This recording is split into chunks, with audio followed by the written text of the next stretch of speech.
Chapter 24. Miss Bingley's letter arrived, and put an end to doubt. The very first sentence conveyed the assurance of their being all settled in London for the winter, and concluded with her brother's regret at not having had time to pay his respects to his friends in Hertfordshire before he left the country. Hope was over, entirely over, and when Jane could attend to the rest of the letter, she found little, except the professed affection of the writer, that could give her any comfort. Miss Darcy's praise occupied the chief of it. Her many attractions were again dwelt on, and Caroline boasted joyfully of their increasing intimacy, and ventured to predict the accomplishment of the wishes which had been unfolded in her former letter. She wrote also with great pleasure of her brother's being an inmate of Mr. Darcy's house, and mentioned with raptures some plans of the latter with regard to new furniture. Elizabeth, to whom Jane very soon communicated the chief of all this, heard it in silent indignation. Her heart was divided between concern for her sister and resentment against all others. To Caroline's assertion of her brother's being partial to Miss Darcy she paid no credit. That he was really fond of Jane she doubted no more than she had ever done, and much as she had always been disposed to like him, she could not think without anger, hardly without contempt, on that easiness of temper, that want of proper resolution, which now made him the slave of his designing friends, and led him to sacrifice of his own happiness to the caprice of their inclination. Had his own happiness, however, been the only sacrifice, he might have been allowed to sport with it in whatever manner he thought best, but her sister's was involved in it, as she thought he must be sensible himself. It was a subject, in short, on which reflection would be long indulged, and must be unavailing. She could think of nothing else, and yet whether Bingley's regard had really died away, or were suppressed by his friend's interference, whether he had been aware of Jane's attachment, or whether it had escaped his observation, whatever were the case, though her opinion of him must be materially affected by the difference, her sister's situation remained the same, her peace equally wounded. A day or two passed before Jane had courage to speak of her feelings to Elizabeth, but at last, on Mrs. Bennet's leaving them together, after a longer irritation than usual about Netherfield and its master, she could not help saying, "Oh, that my dear mother had more command over herself! She can have no idea of the pain she gives me by her continual reflections on him. But I will not repine. It cannot last long. He will be forgot, and we shall all be as we were before." Elizabeth looked at her sister with incredulous solicitude, but said nothing. "You doubt me!" cried Jane, slightly colouring. "Indeed, you have no reason. He may live in my memory as the most amiable man of my acquaintance, but that is all. I have nothing either to hope or fear, and nothing to reproach him with. Thank God, I have not that pain. A little time, therefore. I shall certainly try to get the better." With a stronger voice she soon added, "I have this comfort immediately, that it has not been more than an error of fancy on my side, and that it has done no harm to anyone but myself." "My dear Jane," exclaimed Elizabeth, "you are too good. Your sweetness and disinterestedness are really angelic. I do not know what to say to you. I feel as if I had never done you justice, or loved you as you deserve." Miss Bennet eagerly disclaimed all extraordinary merit, and threw back the praise on her sister's warm affection. "Nay," said Elizabeth, "this is not fair. You wish to think all the world respectable, and are hurt if I speak ill of anybody. I only want to think you perfect, and you set yourself against it. Do not be afraid of my running into any excess, of my encroaching on your privilege of universal goodwill. You need not. There are few people whom I really love, and still fewer of whom I think well. The more I see of the world, the more I am dissatisfied with it, and every day confirms my belief of the inconsistency of all human characters, and of the little dependence that can be placed on the appearance of merit or sense. I have met with 2 instances lately. One I will not mention. The other is Charlotte's marriage. It is unaccountable. In every view it is unaccountable. My dear Lizzie, do not give way to such feelings as these. They will ruin your happiness. You do not make allowance enough for difference of situation and temper. Consider Mr. Collins's respectability, and Charlotte's steady, prudent character. Remember that she is one of a large family, that as to fortune, it is a most eligible match, and be ready to believe for everybody's sake that she may feel something like regard and esteem for our cousin. To oblige you, I would try to believe almost anything, but no one else could be benefited by such a belief as this, for were I persuaded that Charlotte had any regard for him, I should only think worse of her understanding than I now do of her heart. My dear Jane, Mr. Collins is a conceited, pompous, narrow-minded, silly man. You know he is as well as I do, and you must feel as well as I do that the woman who married him cannot have a proper way of thinking. You shall not defend her, though it is Charlotte Lucas. You shall not, for the sake of one individual, change the meaning of principle and integrity, nor endeavour to persuade yourself or me that selfishness is prudence, and insensibility of danger security for happiness. I must think your language too strong in speaking of both, replied Jane, and I hope you will be convinced of it by seeing them happy together. But enough of this. You alluded to something else. You mentioned 2 instances. I cannot misunderstand you, but I entreat you, dear Lizzie, not to pain me by thinking that person to blame, and saying your opinion of him is sunk. We must not be so ready to fancy ourselves intentionally injured. We must not expect a lively young man to be always so guarded and circumspect.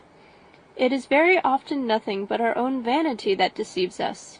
Women fancy admiration means more than it does, and men take care that they should.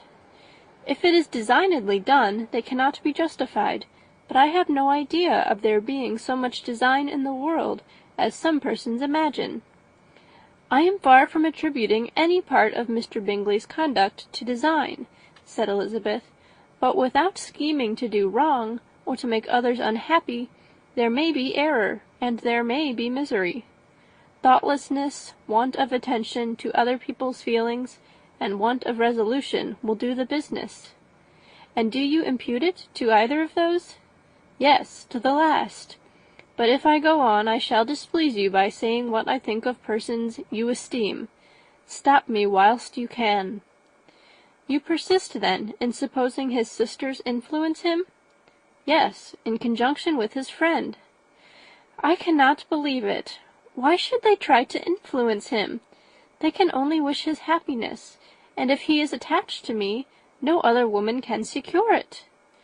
Your first position is false. They may wish many things besides his happiness.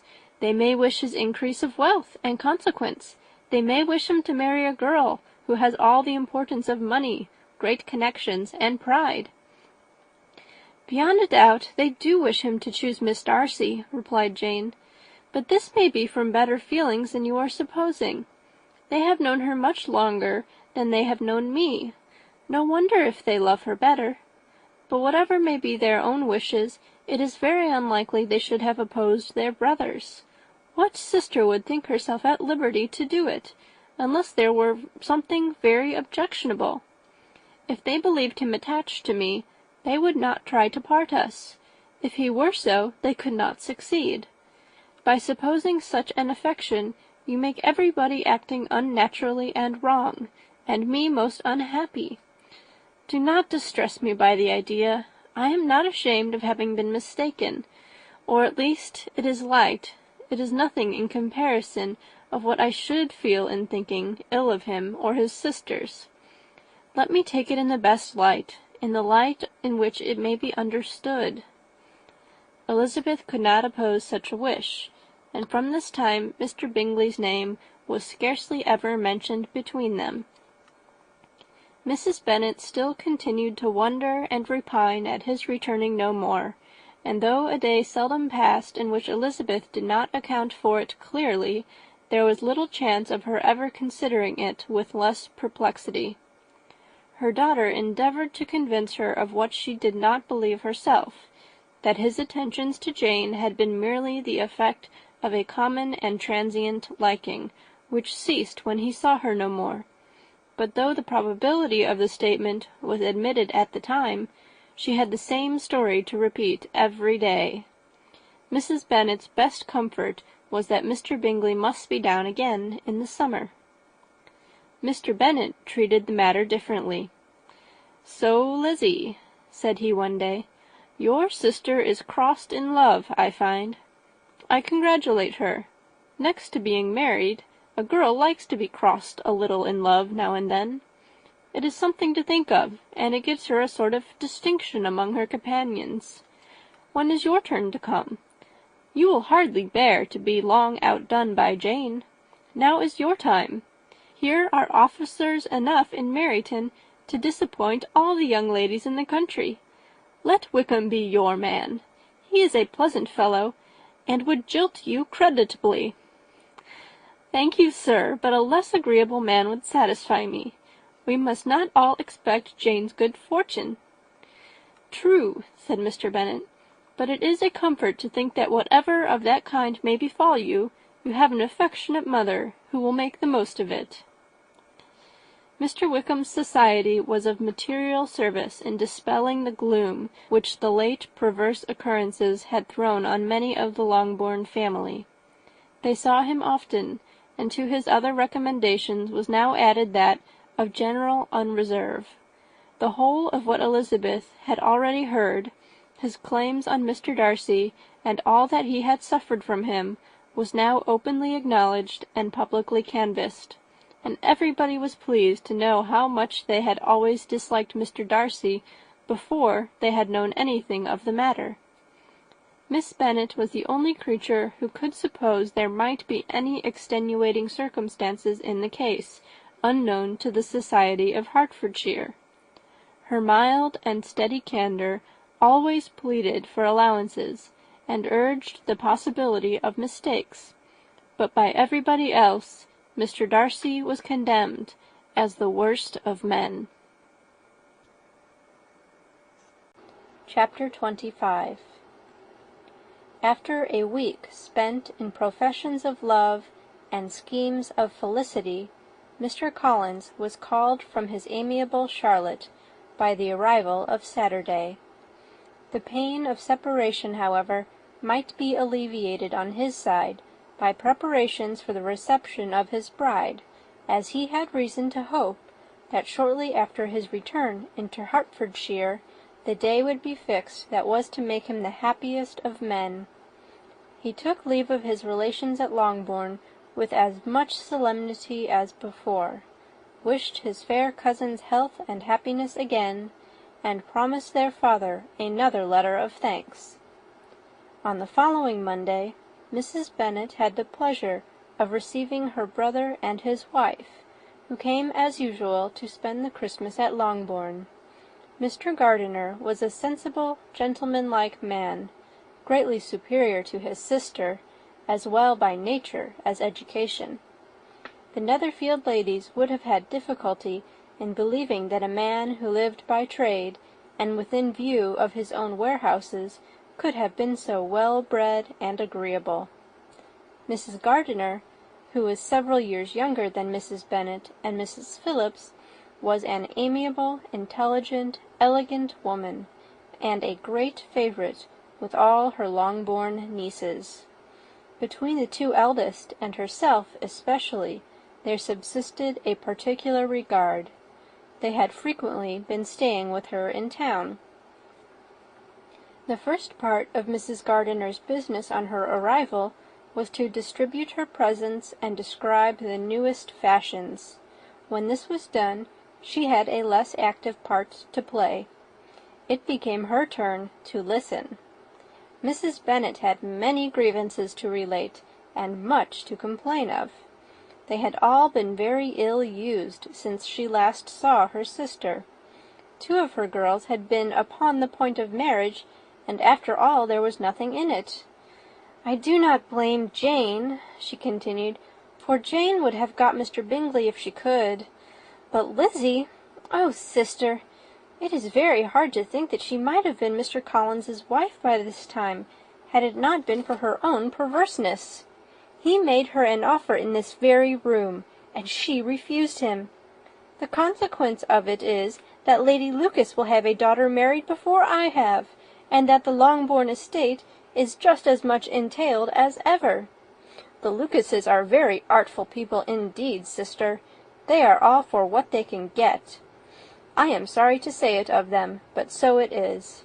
It makes me very nervous and poorly to be thwarted so in my own family, and to have neighbours who think of themselves before anybody else. However, your coming just at this time is the greatest of comforts, and I am very glad to hear what you tell us of long sleeves."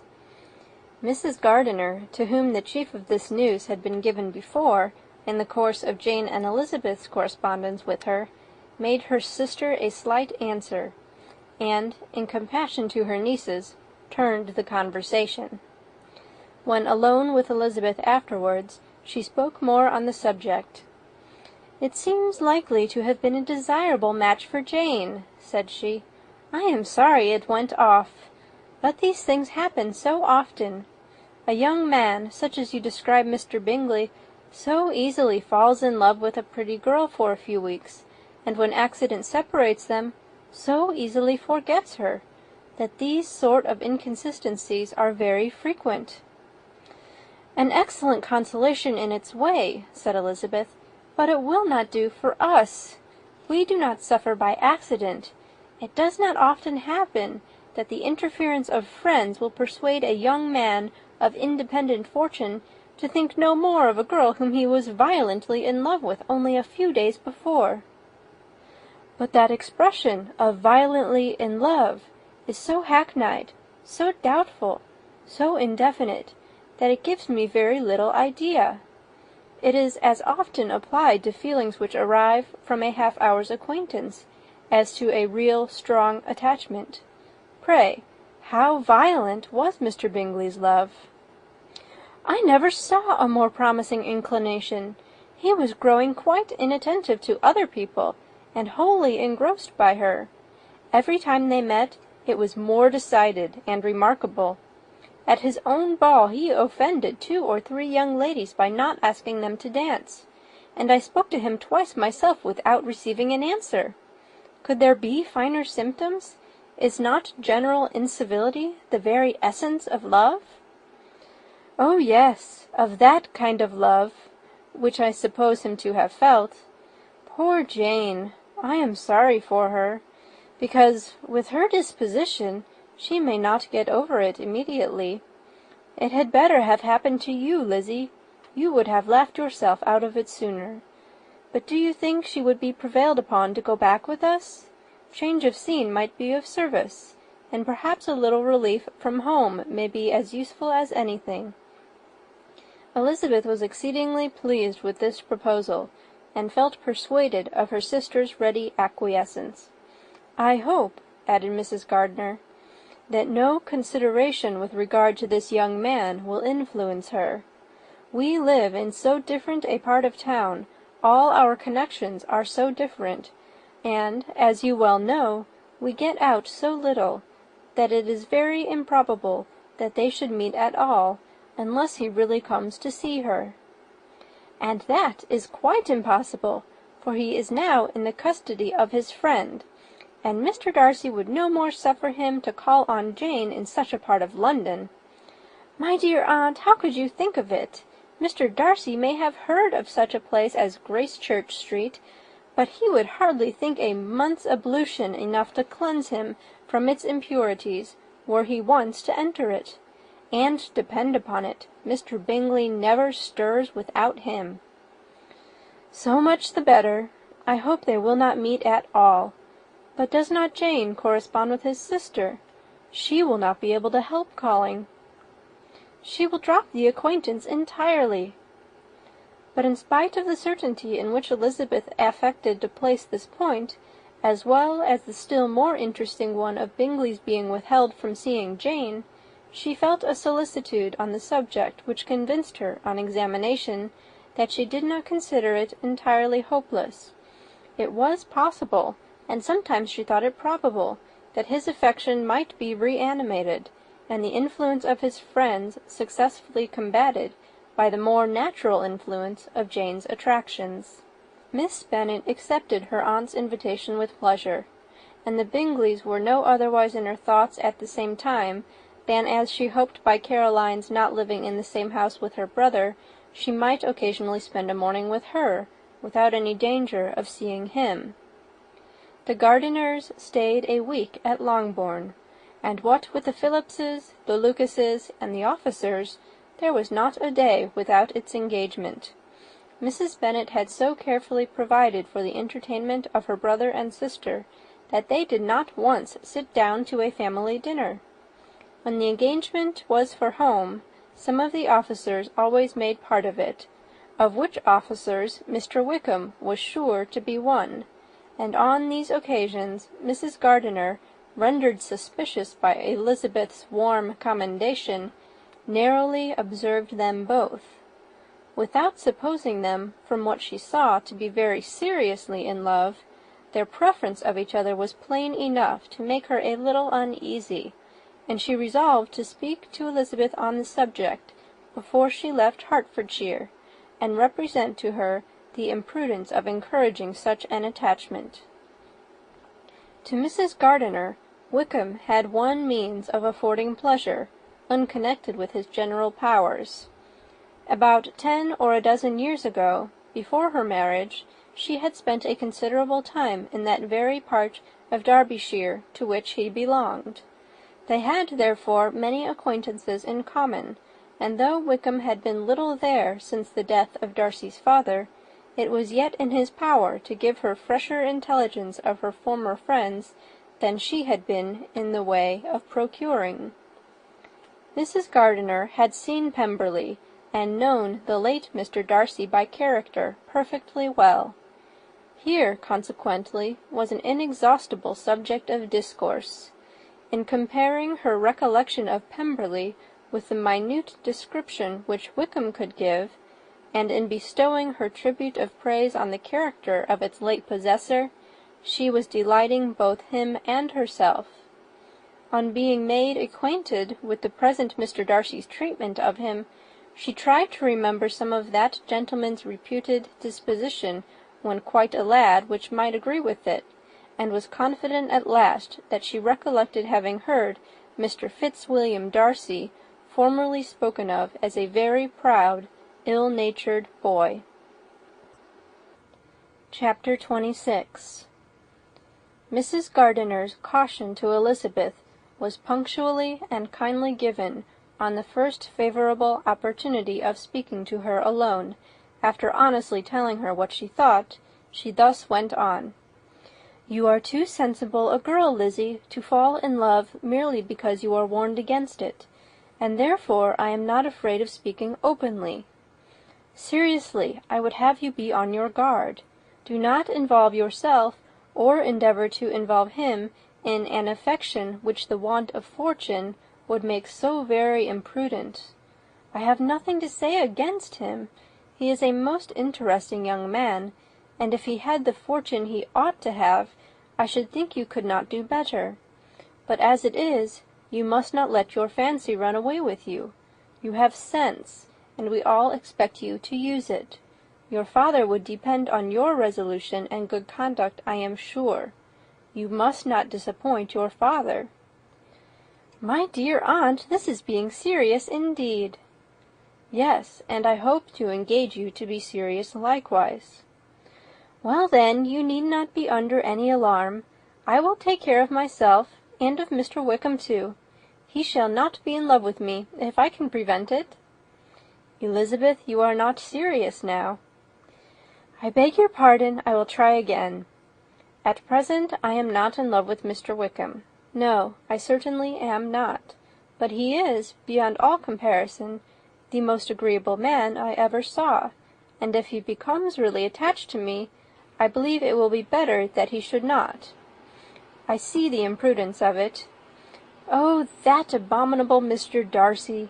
My father's opinion of me does me the greatest honour, and I should be miserable to forfeit it.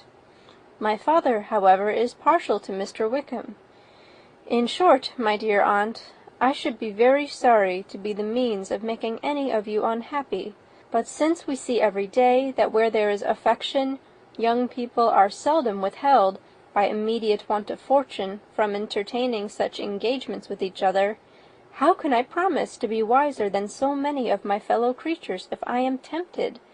Or how am I even to know that it would be wisdom to resist? All that I can promise you, therefore, is not to be in a hurry. I will not be in a hurry to believe myself his first object. When I am in company with him, I will not be wishing. In short, I will do my best. Perhaps it will be as well if you discourage his coming here so very often. At least you should not remind your mother of inviting him. As I did the other day, said Elizabeth, with a conscious smile. Very true, it will be wise in me to refrain from that, but do not imagine that he is always here so often. It is on your account that he has been so frequently invited this week. You know my mother's ideas as to the necessity of constant company for her friends, but really, and upon my honour, I will try to do what I think to be the wisest, and now I hope you are satisfied." Her aunt assured her that she was, and Elizabeth having thanked her for the kindness of her hints, they parted, a wonderful instance of advice being given on such a point without being resented. Mr. Collins returned into Hertfordshire soon after it had been quitted by the Gardiners and Jane, but as he took up his abode with the Lucases, his arrival was no great inconvenience to Mrs. Bennet. His marriage was now fast approaching, and she was at length so far resigned as to think it inevitable, and even repeatedly to say, in an ill-natured tone, that she wished they might be happy. Thursday was to be the wedding day, and on Wednesday Miss Lucas paid her farewell visit, and when she rose to take leave, Elizabeth, ashamed of her mother's ungracious and reluctant good wishes, and sincerely affected herself, accompanied her out of the room. As they went downstairs together, Charlotte said, "I shall depend on hearing from you very often, Eliza." "That you certainly shall. And I have another favour to ask you. Will you come and see me? We shall often meet, I hope, in Hertfordshire. I am not likely to leave Kent for some time. Promise me, therefore, to come to Hunsford." Elizabeth could not refuse, though she foresaw little pleasure in the visit. "My father and Maria are coming to me in March," added Charlotte, "and I hope you will consent to be of the party. Indeed, Eliza, you will be as welcome as either of them." The wedding took place. The bride and bridegroom set off for Kent from the church door, and everybody had as much to say or to hear on the subject as usual. Elizabeth soon heard from her friend, and their correspondence was as regular and frequent as it had ever been. That it should be equally unreserved was impossible. Elizabeth could never address her without feeling that all the comfort of intimacy was over, and though determined not to slacken as a correspondent, it was for the sake of what had been, rather than what was. Charlotte's first letters were received with a good deal of eagerness. There could not but be curiosity to know how she would speak of her new home, how she would like Lady Catherine, and how happy she would dare pronounce herself to be. Though, when the letters were read, Elizabeth felt that Charlotte expressed herself on every point exactly as she might have foreseen. She wrote cheerfully, seemed surrounded with comforts, and mentioned nothing which she could not praise. The house, furniture, neighbourhood, and roads were all to her taste, and Lady Catherine's behaviour was most friendly and obliging. It was Mr. Collins's picture of Hunsford and Rosings rationally softened, and Elizabeth perceived that she must wait for her own visit there to know the rest. Jane had already written a few lines to her sister to announce their safe arrival in London, and when she wrote again, Elizabeth hoped it would be in her power to say something of the Bingleys. Her impatience for this second letter was as well rewarded as impatience generally is. Jane had been a week in town without either seeing or hearing from Caroline. She accounted for it, however, by supposing that her last letter to her friend from Longbourn had by some accident been lost. "My aunt," she continued, "is going to-morrow into that part of the town, and I shall take the opportunity of calling in Grosvenor Street." She wrote again when the visit was paid, and she had seen Miss Bingley. "I did not think Caroline in spirits," were her words, "but she was very glad to see me, and reproached me for giving her no notice of my coming to London. I was right, therefore, my last letter had never reached her. I inquired after their brother, of course. He was well, but so much engaged with Mr. Darcy that they scarcely ever saw him. I found that Miss Darcy was expected to dinner. I wish I could see her. My visit was not long, as Caroline and Mrs. Hurst were going out. I dare say I shall see them soon here." Elizabeth shook her head over this letter. It convinced her that accident only could discover to Mr. Bingley her sister's being in town. 4 weeks passed away, and Jane saw nothing of him. She endeavoured to persuade herself that she did not regret it, but she could no longer be blind to Miss Bingley's inattention. After waiting at home every morning for a fortnight, and inventing every evening a fresh excuse for her, the visitor did at last appear, but the shortness of her stay, and yet more, the alteration of her manner, would allow Jane to deceive herself no longer. The letter which she wrote on this occasion to her sister will prove what she felt. "My dearest Lizzie will, I am sure, be incapable of triumphing in her better judgment at my expense, when I confess myself to have been entirely deceived in Miss Bingley's regard for me. But, my dear sister, though the event has proved you right, do not think me obstinate if I still assert that, considering what her behaviour was, my confidence was as natural as your suspicion. I do not at all comprehend her reason for wishing to be so intimate with me, but if the same circumstances were to happen again, I am sure I should be deceived again. Caroline did not return my visit till yesterday, and not a note, not a line did I receive in the meantime. When she did come, it was very evident that she had no pleasure in it. She made a slight formal apology for not calling before, said not a word of wishing to see me again, and was in every respect so altered a creature that when she went away I was perfectly resolved to continue the acquaintance no longer. I pity, though I cannot help blaming her.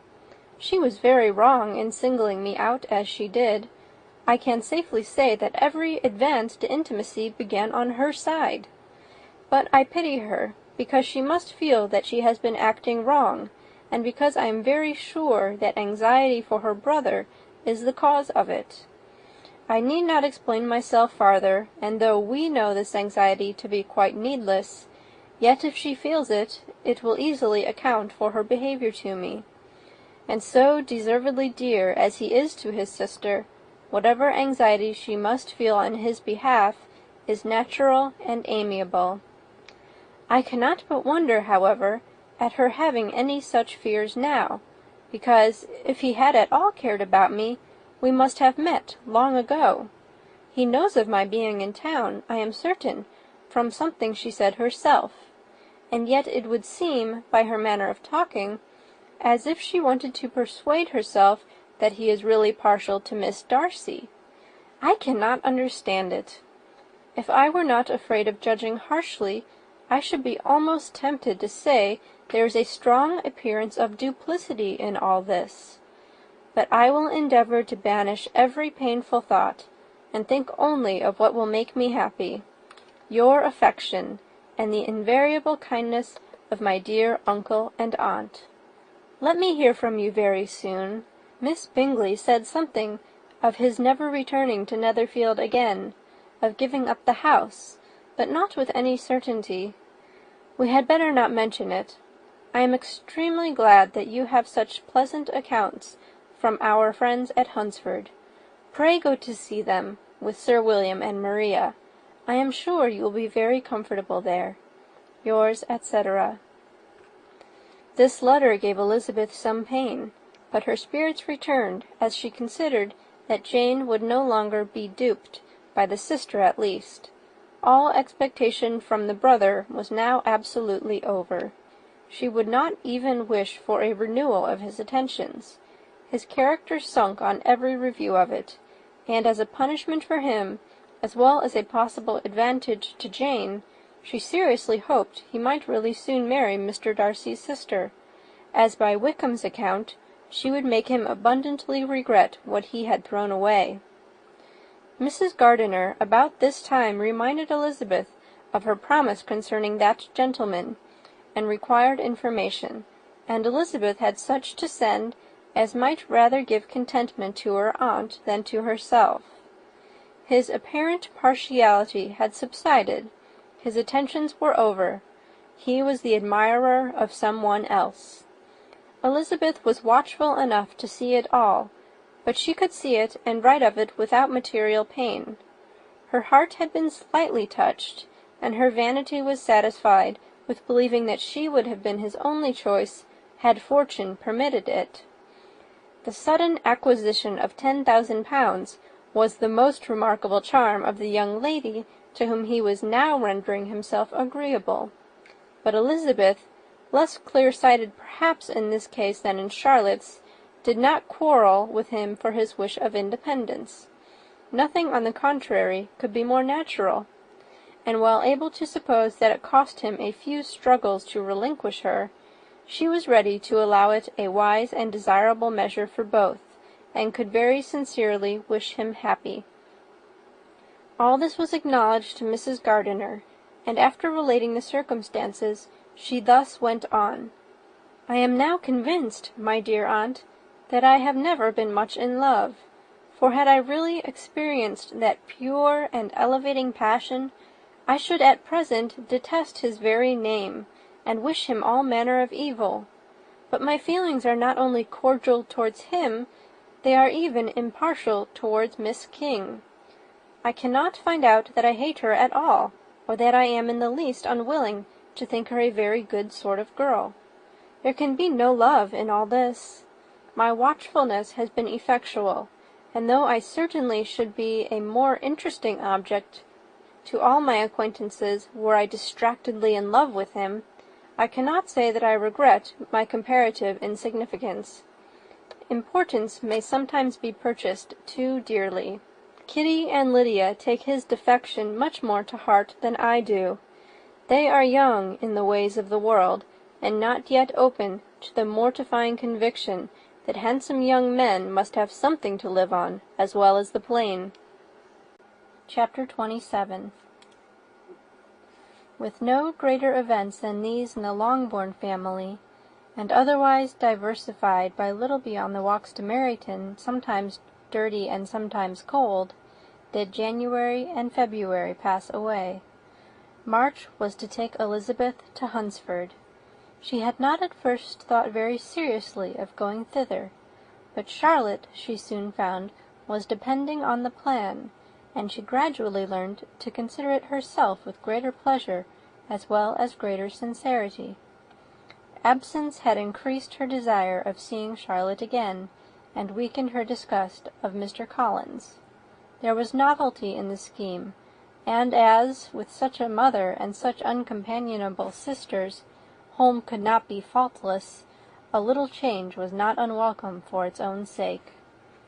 The journey would moreover give her a peep at Jane, and, in short, as the time drew near, She would have been very sorry for any delay. Everything, however, went on smoothly, and was finally settled according to Charlotte's first sketch. She was to accompany Sir William and his second daughter. The improvement of spending a night in London was added in time, and the plan became perfect as plan could be. The only pain was in leaving her father, who would certainly miss her, and who, when it came to the point, so little liked her going that he told her to write to him, and almost promised to answer her letter. The farewell between herself and Mr. Wickham was perfectly friendly, on his side even more. His present pursuit could not make him forget that Elizabeth had been the first to excite and to deserve his attention, the first to listen and to pity, the first to be admired, and in his manner of bidding her adieu, wishing her every enjoyment, reminding her of what she was to expect in Lady Catherine de Bourgh, and trusting their opinion of her, their opinion of everybody, would always coincide, there was a solicitude, an interest which she felt must ever attach her to him with a most sincere regard, and she parted from him convinced that, whether married or single, he must always be her model of the amiable and pleasing.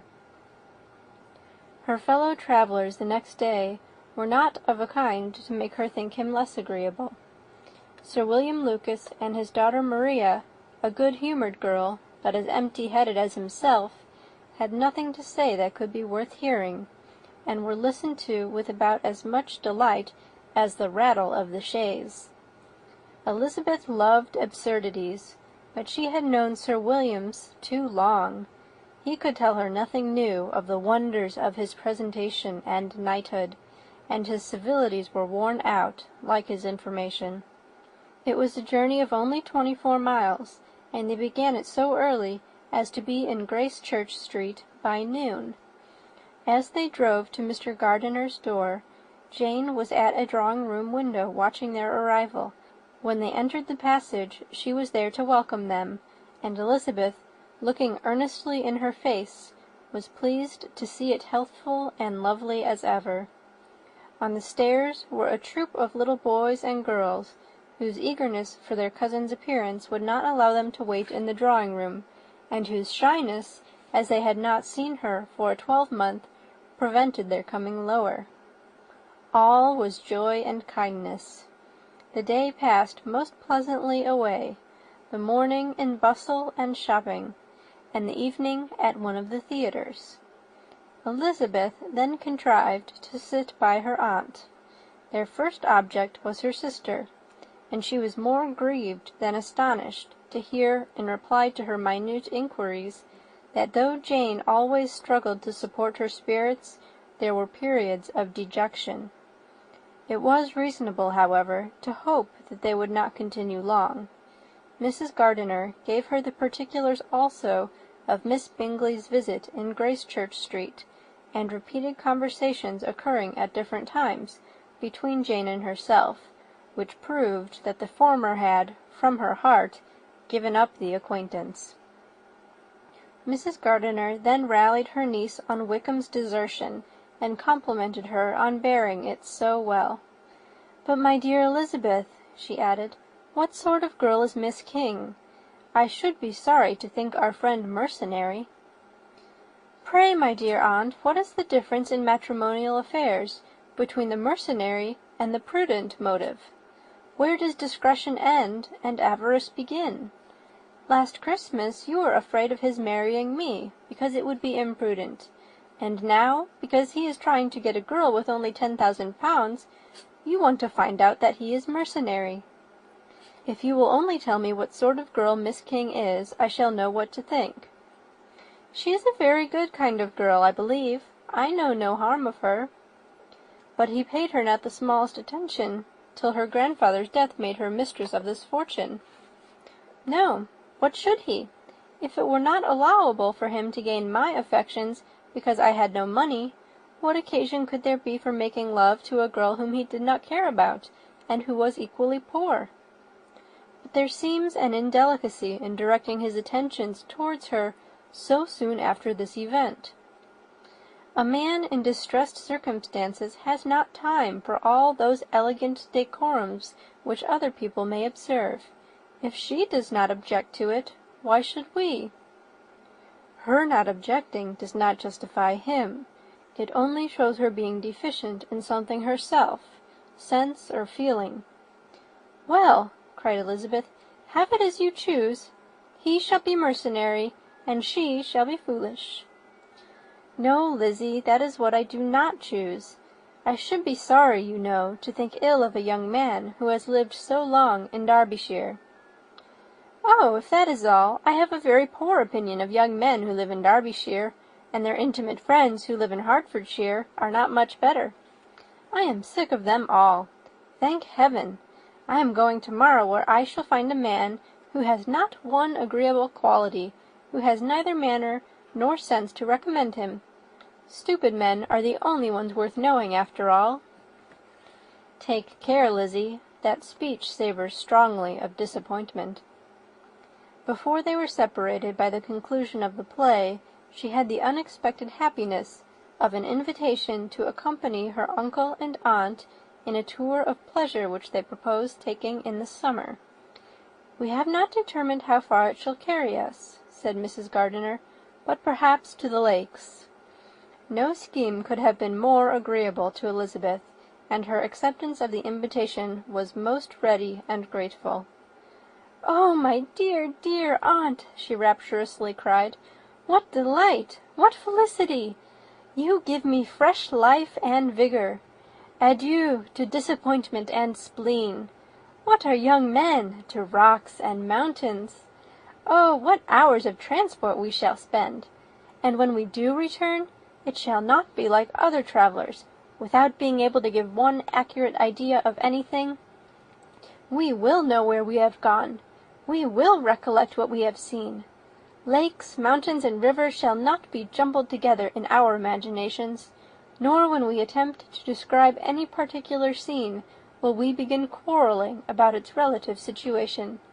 Let our first effusions be less insupportable than those of the generality of travellers." Chapter 28. Every object in the next day's journey was new and interesting to Elizabeth, and her spirits were in a state of enjoyment, for she had seen her sister looking so well as to banish all fear for her health, and the prospect of her northern tour was a constant source of delight. When they left the high road for the lane to Hunsford, every eye was in search of the parsonage, and every turning expected to bring it in view. The palings of Rosings Park was their boundary on one side. Elizabeth smiled at the recollection of all that she had heard of its inhabitants. At length the parsonage was discernible, the garden sloping to the road, the house standing in it, the green pales and the laurel hedge, everything declared they were arriving. Mr. Collins and Charlotte appeared at the door, and the carriage stopped at the small gate which led by a short gravel walk to the house, amidst the nods and smiles of the whole party. In a moment they were all out of the chaise, rejoicing at the sight of each other. Mrs. Collins welcomed her friends with the liveliest pleasure, and Elizabeth was more and more satisfied with coming when she found herself so affectionately received. She saw instantly that her cousin's manners were not altered by his marriage. His formal civility was just what it had been, and he detained her some minutes at the gate to hear and satisfy his inquiries after all her family. They were then, with no other delay than his pointing out the neatness of the entrance, taken into the house, and as soon as they were in the parlour, he welcomed them a second time, with ostentatious formality, to his humble abode, and punctually repeated all his wife's offers of refreshment. Elizabeth was prepared to see him in his glory, and she could not help in fancying that in displaying the good proportion of the room, its aspect and its furniture, he addressed himself particularly to her, as if wishing to make her feel what she had lost in refusing him. But though everything seemed neat and comfortable, she was not able to gratify him by any sigh of repentance, and rather looked with wonder at her friend that she could have so cheerful an air with such a companion. When Mr. Collins said anything of which his wife might reasonably be ashamed, which certainly was not unseldom, she involuntarily turned her eye on Charlotte. Once or twice she could discern a faint blush, but in general Charlotte wisely did not hear. After sitting long enough to admire every article of furniture in the room, from the sideboard to the fender, to give an account of their journey, and of all that had happened in London, Mr. Collins invited them to take a stroll in the garden, which was large and well laid out, and to the cultivation of which he attended himself. To work in this garden was one of his most respectable pleasures, and Elizabeth admired the command of countenance with which Charlotte talked of the healthfulness of the exercise, and owned she encouraged it as much as possible. Here, leading the way through every walk and crosswalk, and scarcely allowing them an interval to utter the praises he asked for, every view was pointed out with a minuteness which left beauty entirely behind. He could number the fields in every direction, and could tell how many trees were in the most distant clump. But of all the views which his garden, or which the country, or kingdom could boast, none were to be compared with the prospect of Rosings, afforded by an opening in the trees that bordered the park nearly opposite the front of his house. It was a handsome modern building, well situated on rising ground. From his garden Mr. Collins would have led them round his 2 meadows, but the ladies, not having shoes to encounter the remains of a white frost, turned back, and while Sir William accompanied him, Charlotte took her sister and friend over the house, extremely well pleased, probably, to have the opportunity of showing it without her husband's help. It was rather small, but well built and convenient, and everything was fitted up and arranged with a neatness and consistency of which Elizabeth gave Charlotte all the credit. When Mr. Collins could be forgotten, there was really an air of great comfort throughout, and by Charlotte's evident enjoyment of it, Elizabeth supposed he must be often forgotten.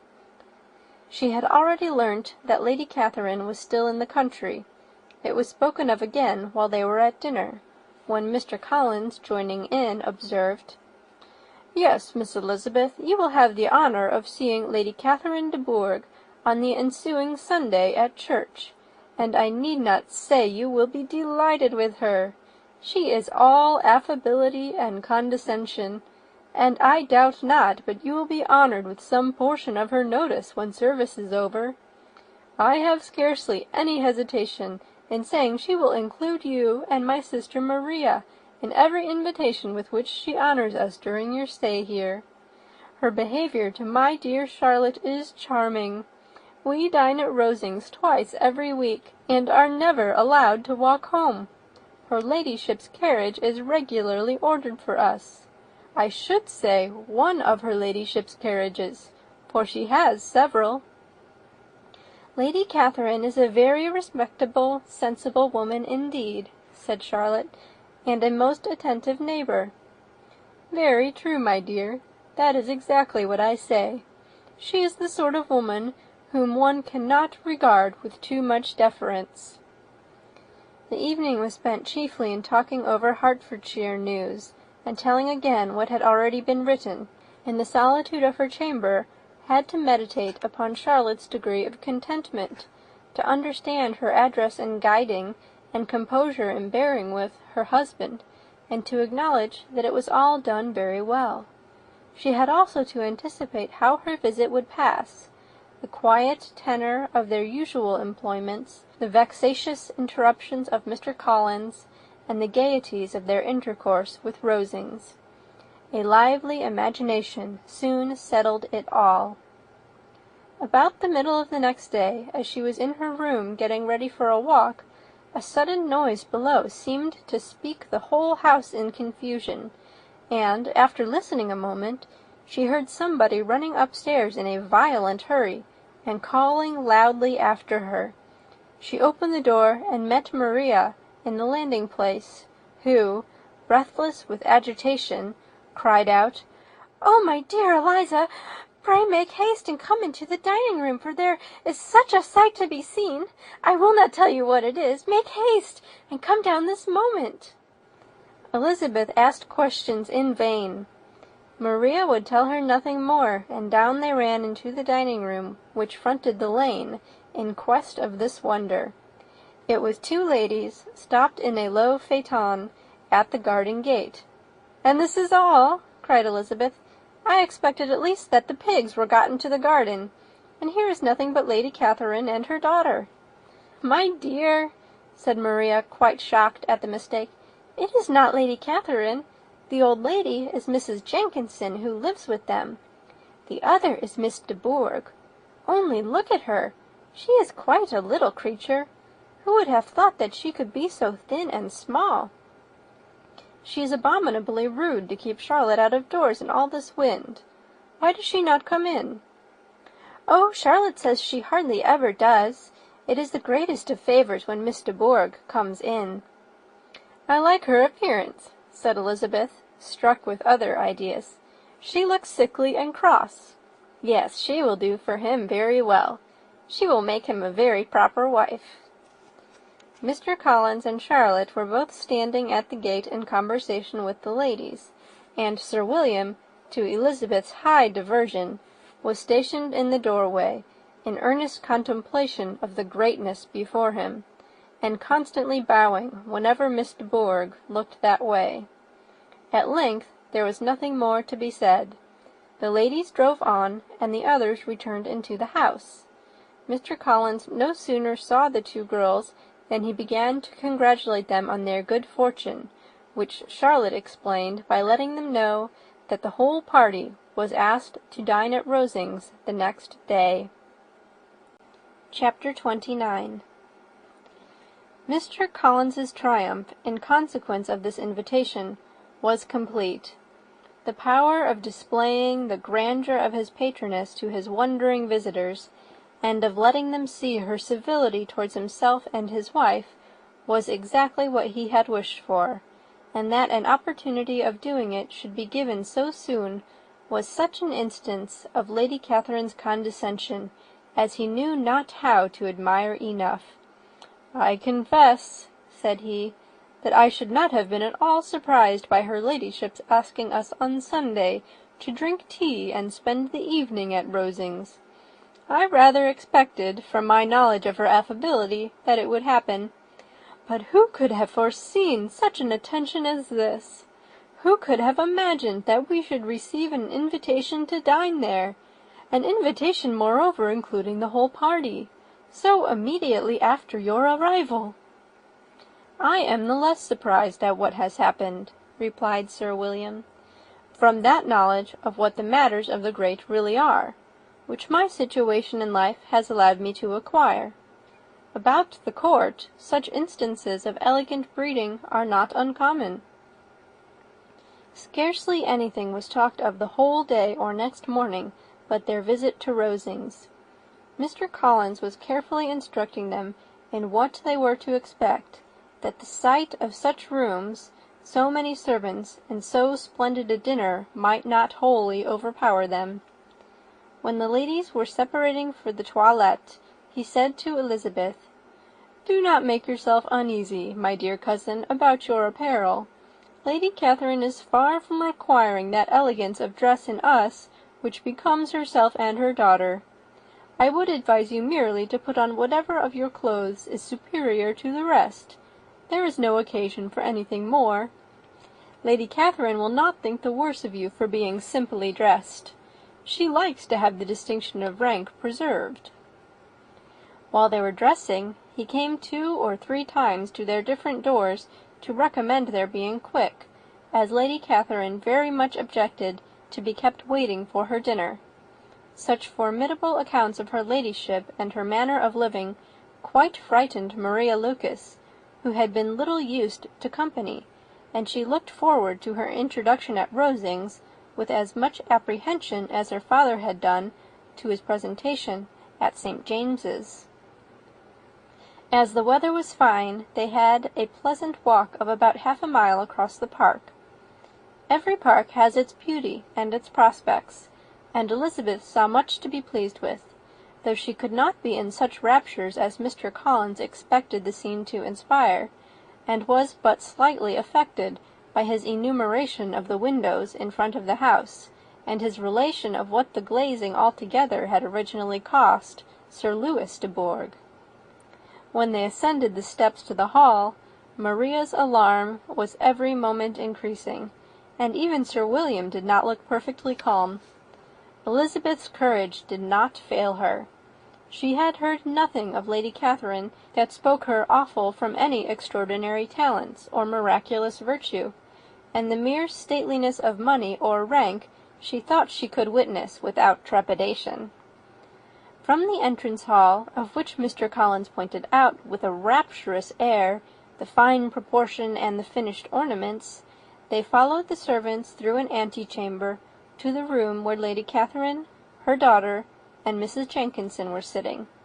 Her ladyship, with great condescension, arose to receive them, and as Mrs. Collins had settled it with her husband that the office of introduction should be hers, it was performed in a proper manner, without any of those apologies and thanks which he would have thought necessary. In spite of having been at St. James's, Sir William was so completely awed by the grandeur surrounding him that he had but just courage enough to make a very low bow and take his seat without saying a word, and his daughter, frightened almost out of her senses, sat on the edge of her chair, not knowing which way to look. Elizabeth found herself quite equal to the scene, and could observe the three ladies before her composedly. Lady Catherine was a tall, large woman, with strongly marked features, which might once have been handsome. Her air was not conciliating, nor was her manner of receiving them such as to make her visitors forget their inferior rank. She was not rendered formidable by silence, but whatever she said was spoken in so authoritative a tone as marked her self-importance, and brought Mr. Wickham immediately to Elizabeth's mind, and from the observation of the day altogether, she believed Lady Catherine to be exactly what he represented. When, after examining the mother, in whose countenance and deportment she soon found some resemblance of Mr. Darcy, she turned her eyes on the daughter. She could almost have joined in Maria's astonishment at her being so thin and so small. There was neither in figure nor face any likeness between the ladies. Miss de Bourgh was pale and sickly. Her features, though not plain, were insignificant, and she spoke very little, except in a low voice to Mrs. Jenkinson, in whose appearance there was nothing remarkable, and who was entirely engaged in listening to what she said, and placing a screen in the proper direction before her eyes. After sitting a few minutes, they were all sent to one of the windows to admire the view, Mr. Collins attending them to point out its beauties, and Lady Catherine kindly informing them that it was much better worth looking at in the summer. The dinner was exceedingly handsome, and there were all the servants and all the articles of plate which Mr. Collins had promised, and as he had likewise foretold, he took his seat at the bottom of the table, by her ladyship's desire, and looked as if he felt that life could furnish nothing greater. He carved and ate and praised with delighted alacrity, and every dish was commended, first by him and then by Sir William, who was now enough recovered to echo whatever his son-in-law said, in a manner which Elizabeth wondered Lady Catherine could bear. But Lady Catherine seemed gratified by their excessive admiration, and gave most gracious smiles, especially when any dish on the table proved a novelty to them. The party did not supply much conversation. Elizabeth was ready to speak whenever there was an opening, but she was seated between Charlotte and Miss de Bourgh, the former of whom was engaged in listening to Lady Catherine, and the latter said not a word to her all dinner-time. Mrs. Jenkinson was chiefly employed in watching how little Miss de Bourgh ate, pressing her to try some other dish, and fearing she was indisposed. Maria thought speaking out of the question, and the gentlemen did nothing but eat and admire. When the ladies returned to the drawing-room, there was little to be done but to hear Lady Catherine talk, which she did without any intermission, till coffee came in, delivering her opinion on every subject in so decisive a manner as proved that she was not used to have her judgment controverted. She inquired into Charlotte's domestic concerns familiarly and minutely, gave her a great deal of advice as to the management of them all, told her how everything ought to be regulated in so small a family as hers, and instructed her as to the care of her cows and her poultry. Elizabeth found that nothing was beneath this great lady's attention, which could furnish her with an occasion of dictating to others. In the intervals of her discourse with Mrs. Collins, she addressed a variety of questions to Maria and Elizabeth, but especially to the latter, of whose connections she knew the least, and who, she observed to Mrs. Collins, was a very genteel, pretty kind of girl.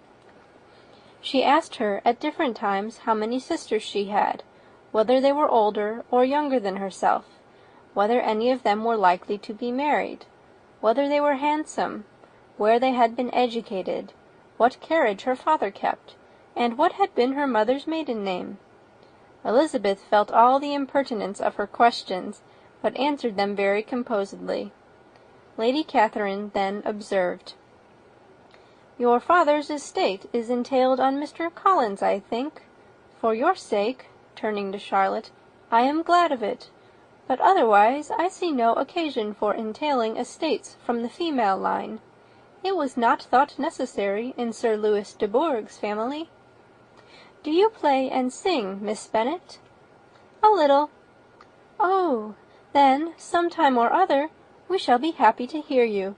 Our instrument is a capital one, probably superior to— You shall try it some day. Do your sisters play and sing?" "One of them does." "Why did not you all learn? You ought all to have learned.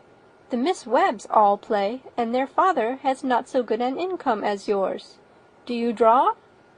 "No, not at all." "What, none of you?" "Not one." "That is very strange, but I suppose you had no opportunity. Your mother should have taken you to town every spring, for the benefit of masters." "My mother would have had no objection, but my father hates London." "Has your governess left you?" "We never had any governess." "No governess! How was that possible? 5 daughters brought up at home without a governess? I never heard of such a thing. Your mother must have been quite a slave to your education." Elizabeth could hardly help smiling as she assured her that had not been the case. "Then who taught you? Who attended to you? Without a governess, you must have been neglected." "Compared with some families, I believe we were, but such of us as wished to learn never wanted the means. We were always encouraged to read, and had all the masters that were necessary. Those who chose to be idle certainly might." "Aye, no doubt, but that is what a governess will prevent, and if I had known your mother, I should have advised her most strenuously to engage one. I always say that nothing is to be done in education without steady and regular instruction, and nobody but a governess can give it. It is wonderful how many families I have been the means of supplying in that way. I am always glad to get a young person well placed out. 4 nieces of Mrs. Jenkinson are most delightfully situated through my means, and it was but the other day that I recommended another young person, who was merely accidentally mentioned to me, and the family was quite delighted with her. Mrs. Collins, did I tell you of Lady Metcalfe's calling yesterday to thank me? She finds Miss Pope a treasure. 'Lady Catherine,' she said, 'you have given me a treasure.' Are any of your younger sisters out, Miss Bennet?" "Yes, ma'am, all." "All? What, all 5 out at once? Very odd. and you only the second. The younger ones out before the elder ones are married? Your younger sisters must be very young." "Yes, my youngest is not 16. Perhaps she is full young to be much in company. But really, ma'am, I think it would be very hard upon younger sisters that they should not have their share of society and amusement because the elder may not have the means or inclination to marry early. The last-born has as good a right to the pleasures of youth as the first, and to be kept back on such a motive, I think it would not be very likely to promote sisterly affection or delicacy of mind." "Upon my word," said her ladyship, "you give your opinion very decidedly for so young a person. Pray, what is your age?" "With 3 younger sisters grown up," replied Elizabeth, smiling, "your ladyship can hardly expect me to own it." Lady Catherine seemed quite astonished at not receiving a direct answer, and Elizabeth suspected herself to be the first creature who had ever dared to trifle with so much dignified impertinence. "You cannot be more than 20, I am sure. Therefore you need not conceal your age." "I am not 21." When the gentlemen had joined them, and tea was over, the card-tables were placed. Lady Catherine, Sir William, and Mr. and Mrs. Collins sat down to quadrille, and as Miss de Bourgh chose to play at casino, the 2 girls had the honour of assisting Mrs. Jenkins to make up her party. Their table was superlatively stupid. Scarcely a syllable was uttered that did not relate to the game, except when Mrs. Jenkinson expressed her fears of Miss de Bourgh's being too hot, or too cold, or having too much or too little light. A great deal more passed at the other table. Lady Catherine was generally speaking, stating the mistakes of the 3 others, or relating some anecdote of herself. Mr. Collins was employed in agreeing to everything her ladyship said, thanking her for every fish he won, and apologizing if he thought he won too many. Sir William did not say much. He was storing his memory with anecdotes and noble names. When Lady Catherine and her daughter had played as long as they chose, the tables were broken up. The carriage was offered to Mrs. Collins, gratefully accepted, and immediately ordered. The party then gathered round the fire to hear Lady Catherine determine what weather they were to have on the morrow. From these instructions they were summoned by the arrival of the coach, and with many speeches of thankfulness on Mr. Collins's side, and as many bows on Sir William's, they departed. As soon as they had driven from the door, Elizabeth was called on by her cousin to give her opinion of all that she had seen at Rosings, which, for Charlotte's sake, she made more favourable than it really was. But her commendation, though costing her some trouble, could by no means satisfy Mr. Collins, and he was very soon obliged to take her ladyship's praise into his own hands. Chapter 30. Sir William stayed only a week at Hunsford, but his visit was long enough to convince him of his daughter's being most comfortably settled, and of her possessing such a husband and such a neighbour as were not often met with. While Sir William was with them, Mr. Collins devoted his morning to driving him out in his gig, and showing him the country, but when he went away, the whole family returned to their usual employments, and Elizabeth was thankful to find that they did not see more of her cousin by the alteration, for the chief of the time between breakfast and dinner was now passed by him either at work in the garden, or in reading and writing, and looking out of the window in his own book-room, which fronted the road. The room in which the ladies sat was backwards. Elizabeth had at first rather wondered that Charlotte should not prefer the dining-parlour for common use. It was a better-sized room, and had a more pleasant aspect, but she soon saw that her friend had an excellent reason for what she did, for Mr. Collins would undoubtedly have been much less in his own apartment, had they sat in one equally lively, and she gave Charlotte credit for the arrangement. From the drawing-room they could distinguish nothing in the lane, and were indebted to Mr. Collins for the knowledge of what carriages went along, and how often often, especially Miss de Bourgh, drove by in her phaeton, which he never failed coming to inform them of, though it happened almost every day.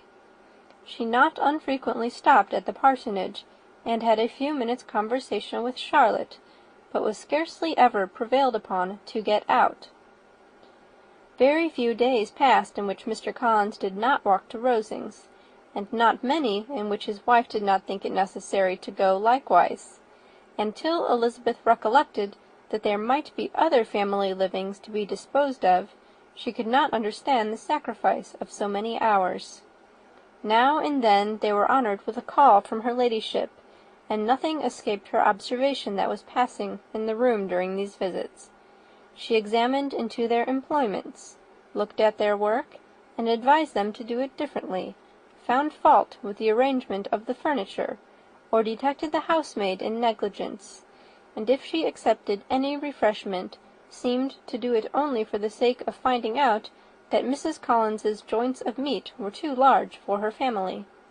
Elizabeth soon perceived that though this great lady was not in commission of the peace of the county, she was a most active magistrate in her own parish, the minutest concerns of which were carried to her by Mr. Collins, and whenever any of the cottages were disposed to be quarrelsome, discontented, or too poor, she sallied forth into the village to settle their differences, silence their complaints, and scold them into harmony and plenty.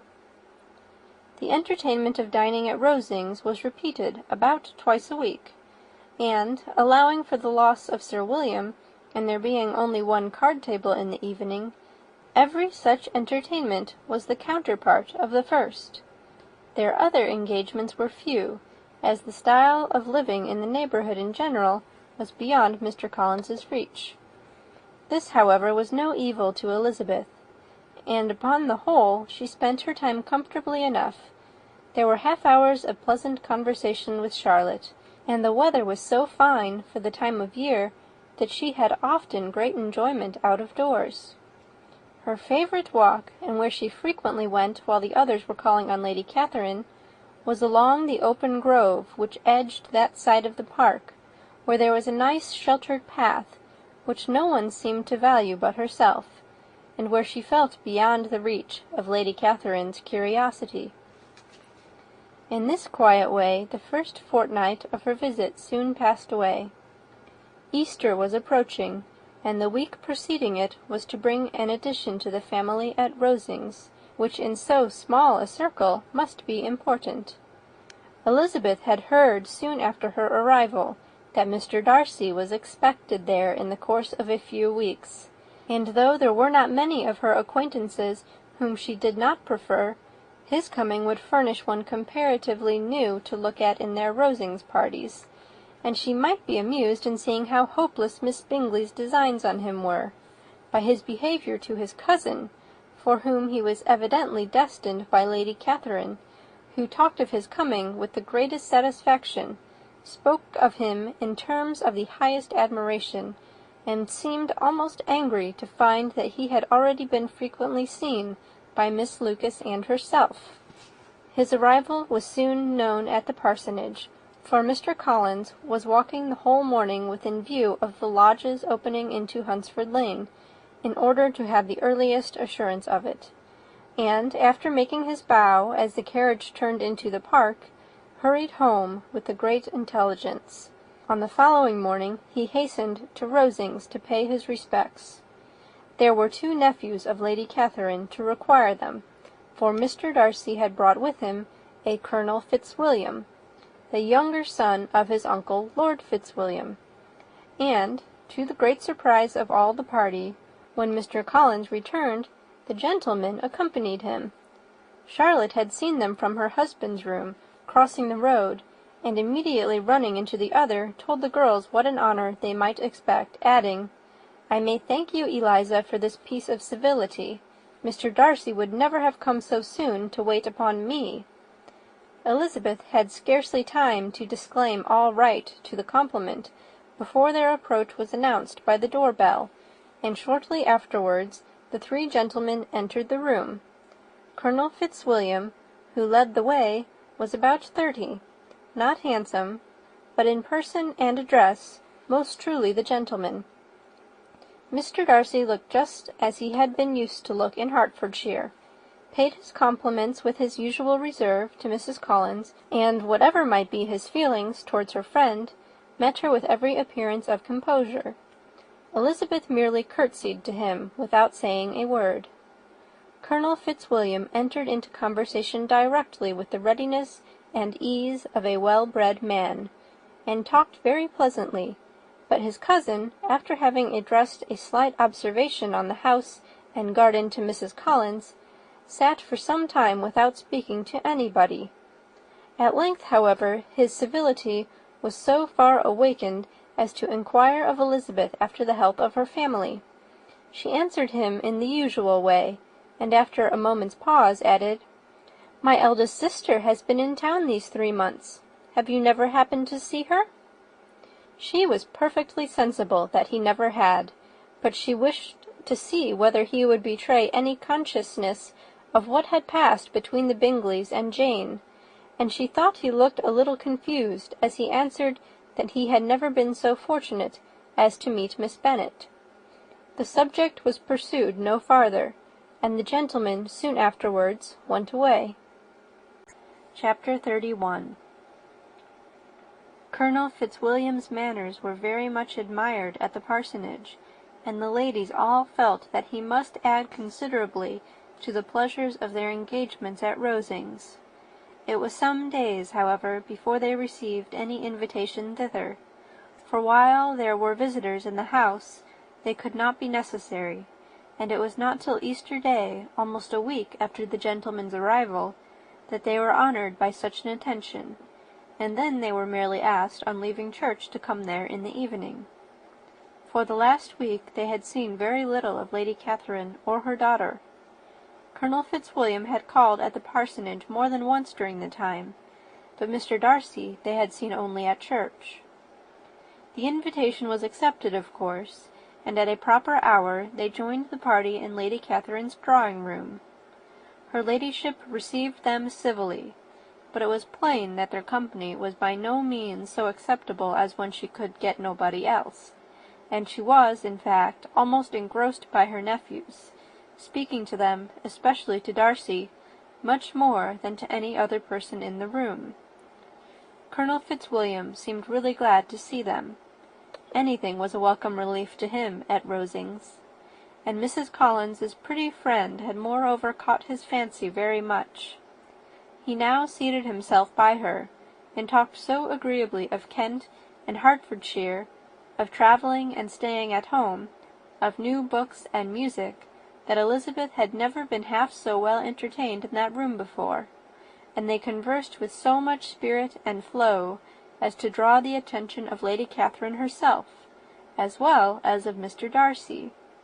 His eyes had been soon and repeatedly turned towards them with a look of curiosity, and that her ladyship after a while shared the feeling was more openly acknowledged, for she did not scruple to call out, "What is that you are saying, Fitzwilliam?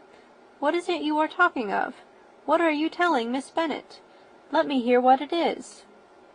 "We are speaking of music, madam," said he, when no longer able to avoid a reply. "Of music? Then pray speak aloud. It is of all subjects my delight. I must have my share in the conversation if you are speaking of music.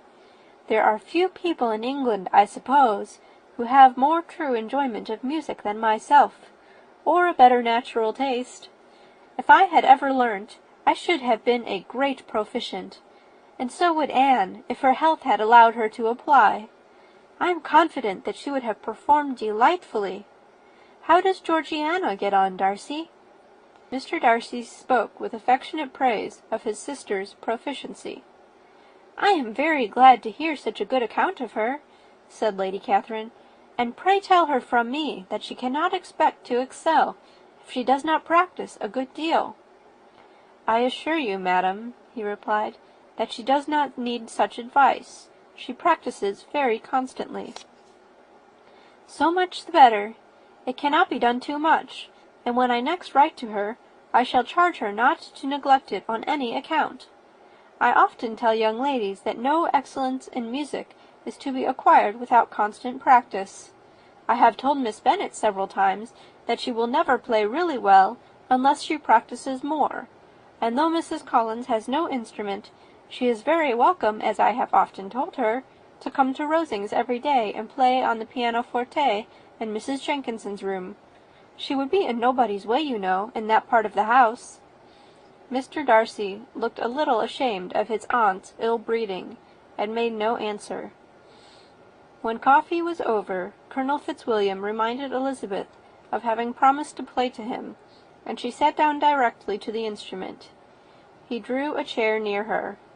Lady Catherine listened to half a song, and then talked, as before, to her other nephew, till the latter walked away from her, and making with his usual deliberation towards the pianoforte, stationed himself so as to command a full view of the fair performer's countenance. Elizabeth saw what he was doing, and at the first convenient pause, turned to him with an arch smile, and said, "You mean to frighten me, Mr. Darcy, by coming in all this state to hear me. I will not be alarmed, though your sister does play so well. There is a stubbornness about me that never can bear to be frightened at the will of others. My courage always rises at every attempt to intimidate me." "I shall not say you are mistaken," he replied, "because you could not really believe me to entertain any design of alarming you, and I have had the pleasure of your acquaintance long enough to know that you find great enjoyment in occasionally professing opinions which in fact are not your own." Elizabeth laughed heartily at this picture of herself, and said to Colonel Fitzwilliam, "Your cousin will give you a very pretty notion of me, and teach you not to believe a word I say. I am particularly unlucky in meeting with a person so able to expose my real character, in a part of the world where I had hoped to pass myself off with some degree of credit. Indeed, Mr. Darcy, it is very ungenerous in you to mention all that you knew to my disadvantage in Hertfordshire, and give me leave to say, very impolitic too, for it is provoking me to retaliate, and such things may come out as will shock your relations to hear." "I am not afraid of you," said he, smilingly. "Pray let me hear what you have to accuse him of," cried Colonel Fitzwilliam. "I should like to know how he behaves among strangers." "You shall hear then, but prepare yourself for something very dreadful. The first time of my ever seeing him in Hertfordshire, you must know, was at a ball. And at this ball, what do you think he did? He danced only 4 dances, though gentlemen were scarce, and to my certain knowledge more than one young lady was sitting down in want of a partner. Mr. Darcy, you cannot deny the fact." "I had not at that time the honour of knowing any lady in the assembly beyond my own party." "True, and nobody can ever be introduced in a ball-room. Well, Colonel Fitzwilliam, what do I play next? My fingers wait your orders." "Perhaps," said Darcy, "I should have judged better, had I sought an introduction, but I am ill qualified to recommend myself to strangers." "Shall we ask your cousin the reason of this?" said William, still addressing Colonel Fitzwilliam. "Shall we ask him why a man of sense and education, and who has lived in the world, is ill qualified to recommend himself to strangers?" "I can answer your question," said Fitzwilliam, "without applying to him. It is because he will not give himself the trouble." "I certainly have not the talent which some people possess," said Darcy, "of conversing easily with those I have never seen before. I cannot catch their tone of conversation, or appear interested in their concerns, as I often see done." "My fingers," said Elizabeth, "do not move over this instrument in the masterly manner which I see so many women's do. They have not the same force or rapidity, and do not produce the same expression. But then I have always supposed it to be my own fault, because I will not take the trouble of practising. It is not that I do not believe my fingers as capable as any other woman's of superior execution." Darcy smiled, and said, "You are perfectly right. You have employed your time much better. No one admitted to the privilege of hearing you can think anything wanting. We neither of us perform to strangers." Here they were interrupted by Lady Catherine, who called out to know what they were talking of. Elizabeth immediately began playing again. Lady Catherine approached, and, after listening for a few minutes, said to Darcy, "Miss Bennet would not play at all amiss if she practised more, and could have the advantage of a London master. She has a very good notion of fingering, though her taste is not equal to Anne's. Anne would have been a delightful performer, had her health allowed her to learn." Elizabeth looked at Darcy, to see how cordially he assented to his cousin's praise, but neither at that moment, nor at any other, could she discern any symptom of love, and from the whole of his behaviour to Miss de Bourgh, she derived this comfort for Miss Bingley, that he might have been just as likely to marry her, had she been his relation. Lady Catherine continued her remarks on Elizabeth's performance, mixing them with many instructions on execution and taste. Elizabeth received them with all the forbearance of civility, and, at the request of the gentleman, remained at the instrument till her ladyship's carriage was ready to take them all home. Chapter 32. Elizabeth was sitting by herself the next morning, and writing to Jane, while Mrs. Collins and Maria were gone on business into the village, when she was startled by a ring at the door, the certain signal of a visitor. As she had heard no carriage, she thought it not unlikely to be Lady Catherine, and under that apprehension was putting away her half-finished letter, that she might escape all impertinent questions, when the door opened, and, to her very great surprise, Mr. Darcy, and Mr. Darcy only, entered the room. He seemed astonished, too, on finding her alone, and apologized for his intrusion by letting her know that he had understood all the ladies were to be within. They then sat down, and when her inquiries after Rosings were made, seemed in danger of sinking into total silence. It was absolutely necessary, therefore, to think of something, and in this emergence, recollecting when she had seen him last in Hertfordshire, and feeling curious to know what he would say on the subject of their hasty departure, she observed, "How very suddenly you all quitted Netherfield last November, Mr. Darcy! It must have been a most agreeable surprise to Mr. Bingley to see you all after him so soon, for, if I recollect right, he went but the day before. He and his sisters were well, I hope, when you left London?" "Perfectly so, I thank you." She found that she was to receive no other answer, and after a short pause added, "I think I have understood that Mr. Bingley has not much idea of ever returning to Netherfield again?" "I have never heard him say so, but it is probable that he may spend very little of his time there in the future. He has many friends, and is at a time of life when friends and engagements are continually increasing." "If he means to be but little at Netherfield, it would be better for the neighbourhood that he should give up the place entirely, for then we might possibly get a settled family there. But perhaps Mr. Bingley did not take the house so much for the convenience of the neighbourhood as for his own, and we must expect him to keep it or quit it on the same principle." "I should not be surprised," said Darcy, "if he were to give it up as soon as any eligible purchase offers." Elizabeth made no answer. She was afraid of talking longer of his friend, and, having nothing else to say, was now determined to leave the trouble of finding a subject to him. He took the hint, and soon began with, "This seems a very comfortable house. Lady Catherine, I believe, did a great deal to it when Mr. Collins first came to Hunsford." "I believe she did, and I am sure she could not have bestowed her kindness on a more grateful object." "Mr. Collins appears to be very fortunate in his choice of a wife." "Yes, indeed, his friends may well rejoice in his having met with one of the very few sensible women who would have accepted him, or have made him happy if they had. My friend has an excellent understanding, though I am not certain that I consider her marrying Mr. Collins as the wisest thing she ever did. She seems perfectly happy, however, and in a prudential light it is certainly a very good match for her. It must be very agreeable for her to be settled within so easy a distance of her own family and friends." "An easy distance, do you call it? It is nearly 50 miles. And what is 50 miles of good road? Little more than half a day's journey. Yes, I call it a very easy distance. I should never have considered the distance as one of the advantages of the match, cried Elizabeth.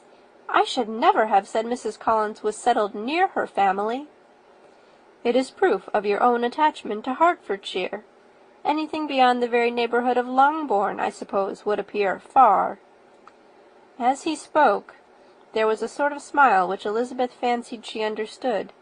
He must be supposing her to be thinking of Jane and Netherfield, and she blushed as she answered, I do not mean to say that a woman may not be settled too near her family. The far and the near must be relative, and depend on many varying circumstances. Where there is fortune to make the expenses of travelling unimportant, distance becomes no evil. But that is not the case here. Mr. and Mrs. Collins have a comfortable income, but not such a one as will allow of frequent journeys, and I am persuaded my friend would not call herself near her family under less than half the present distance. Mr. Darcy drew his chair a little towards her, and said, You cannot have a right to such very strong local attachment. You cannot have been always at Longbourn. Elizabeth looked surprised. The gentleman experienced some change of feeling. He drew back his chair, took a newspaper from the table, and glancing over it, said, in a colder voice, Are you pleased with Kent? A short dialogue on the subject of the country ensued, on either side calm and concise, and soon put an end to by the entrance of Charlotte and her sister, just returned from her walk. The tête-à-tête surprised them. Mr. Darcy related the mistake which had occasioned his intruding on Miss Bennet, and after sitting a few minutes longer without saying much to anybody, went away. What can be the meaning of this? Said Charlotte, as soon as he was gone. My dear Eliza, he must be in love with you, or he would never have called us in this familiar way. But when Elizabeth told of his silence, it did not seem very likely, even to Charlotte's wishes, to be the case, and after various conjectures, they could at last only suppose his visit to proceed from the difficulty of finding anything to do, which was the more probable from the time of year. All field sports were over. Within doors there was Lady Catherine, books, and a billiard-table, but gentlemen cannot always be within doors, and in the nearness of the parsonage, or the pleasantness of the walk to it, or of the people who lived in it, the cousins found a temptation from this period of walking thither almost every day. They called at various times of the morning, sometimes separately, sometimes together, and now and then accompanied by their aunt. It was plain to them all that Colonel Fitzwilliam came because he had pleasure in their society, a persuasion which of course recommended him still more. And Elizabeth was reminded by her own satisfaction in being with him, as well as by his evident admiration of her former favourite George Wickham, and though, in comparing them, she saw there was less captivating softness in Colonel Fitzwilliam's manners, she believed he might have the best informed mind. But why Mr. Darcy came so often to the parsonage, it was more difficult to understand. It could not be for society, as he frequently sat there 10 minutes together without opening his lips, and when he did speak, it seemed the effect of necessity rather than of choice, a sacrifice to propriety, not a pleasure to himself. He seldom appeared really animated. Mrs. Collins knew not what to make of him. Colonel Fitzwilliam's occasionally laughing at his stupidity proved that he was generally different, which her own knowledge of him could not have told her, and as she would like to have believed this change the effect of love, and the object of that love her friend Eliza, she set herself seriously to work to find it out. She watched him whenever they were at Rosings, and whenever he came to Hunsford, but without much success. He certainly looked at her friend a great deal, but the expression of that look was disputable. It was an earnest, steadfast gaze, but she often doubted whether there were much admiration in it, and sometimes it seemed nothing but absence of mind. She had once or twice suggested to Elizabeth the possibility of his being partial to her, but Elizabeth always laughed at the idea, and Mrs. Collins did not think it right to press the subject, from the danger of raising expectations which might only end in disappointment, for in her opinion it admitted not of a doubt that all her friend's dislike would vanish, if she could suppose him to be in her power. In her kind schemes for Elizabeth, she sometimes planned her marrying Colonel Fitzwilliam. He was beyond comparison the most pleasant man. He certainly admired him, and his situation in life was most eligible. But, to counterbalance these advantages, Mr. Darcy had considerable patronage in the church, and his cousin could have none at all. Chapter 33. More than once did Elizabeth, in her ramble within the park, unexpectedly meet Mr. Darcy. She felt all the perverseness of the mischance that should bring him where no one else was brought, and, to prevent its ever happening again, took care to inform him at first that it was a favourite haunt of hers. How it could occur a second time, therefore, was very odd. Yet it did, and even a third. It seemed like wilful ill-nature, or a voluntary penance, for on these occasions it was not merely a few formal inquiries and an awkward pause, and then away, but he actually thought it necessary to turn back and walk with her. He never said a great deal, nor did she give herself the trouble of talking or listening much, but it struck her in the course of their third rencontre that he was asking some odd, unconnected questions about her pleasure in being at Hunsford, her love of solitary walks, and her opinion of Mr. and Mrs. Collins's happiness, and that, in speaking of Rosings, and her not perfectly understanding the house, he seemed to expect that whenever she came into Kent again, she would be staying there too. His words seemed to imply it. Could he have Colonel Fitzwilliam in his thoughts? She supposed, if he meant anything, he must mean an allusion to what might arise in that quarter. It distressed her a little, and she was quite glad to find herself at the gate in the pales opposite the parsonage.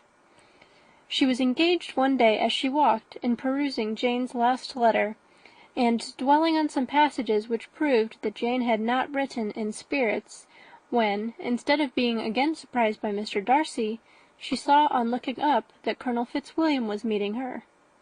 Putting away the letter immediately, and forcing a smile, she said, "I did not know before that you ever walked this way." "I have been making the tour of the park," he replied, "as I generally do every year, and intend to close it with a call at the parsonage. Are you going much farther?" "No, I should have turned in a moment." And accordingly she did turn, and they walked towards the parsonage together. "Do you certainly leave Kent on Saturday?" said she. "Yes, if Darcy does not put it off again. But I am at his disposal. He arranges the business just as he pleases. And if not able to please himself in the arrangement, he has at least pleasure in the great power of choice. I do not know anybody who seems more to enjoy the power of doing what he likes than Mr. Darcy." "He seems to have his own way very well," replied Colonel Fitzwilliam, "but so we all do. It is only that he has better means of having it than many others, because he is rich, and many others are poor. I speak feelingly. A younger son, you know, must be inured to self-denial and independence." "In my opinion, the younger son of an earl can know very little of either. Now, seriously, what have you ever known of self-denial and dependence? When have you been prevented by want of money from going wherever you choose, or procuring anything you had a fancy for? These are home questions, and perhaps I cannot say I have experienced many hardships of that nature, but in matters of greater weight I may suffer from want of money. Younger sons cannot marry where they like." "Unless where they like women of fortune, which I think they very often do. Our habits of expense make us too dependent, and there are not many in my rank of life who can afford to marry without some attention to money." "Is this," thought Elizabeth, "meant for me?" And she coloured at the idea, but, recovering herself, said in a lively tone, "And pray, what is the usual price of an earl's younger son? Unless the elder brother is very sickly, I suppose you would not ask above 50,000 pounds. He interrupted her in the same style, and the subject dropped. to interrupt a silence which might make him fancy her affected with what had passed, she soon afterwards said, "I imagine your cousin brought you down with him chiefly for the sake of having someone at his disposal. I wonder he does not marry, to secure a lasting convenience of that kind. But perhaps his sister does as well for the present, and, as she is under his sole care, he may do what he likes with her." "No," said Colonel Fitzwilliam, "that is an advantage which he must divide with me. I am joined with him in the guardianship of Miss Darcy." "Are you indeed? And pray, what sort of guardians do you make? Does your charge give you much trouble? Young ladies of her age are sometimes a little difficult to manage, and if she has the true Darcy spirit, she may like to have her own way."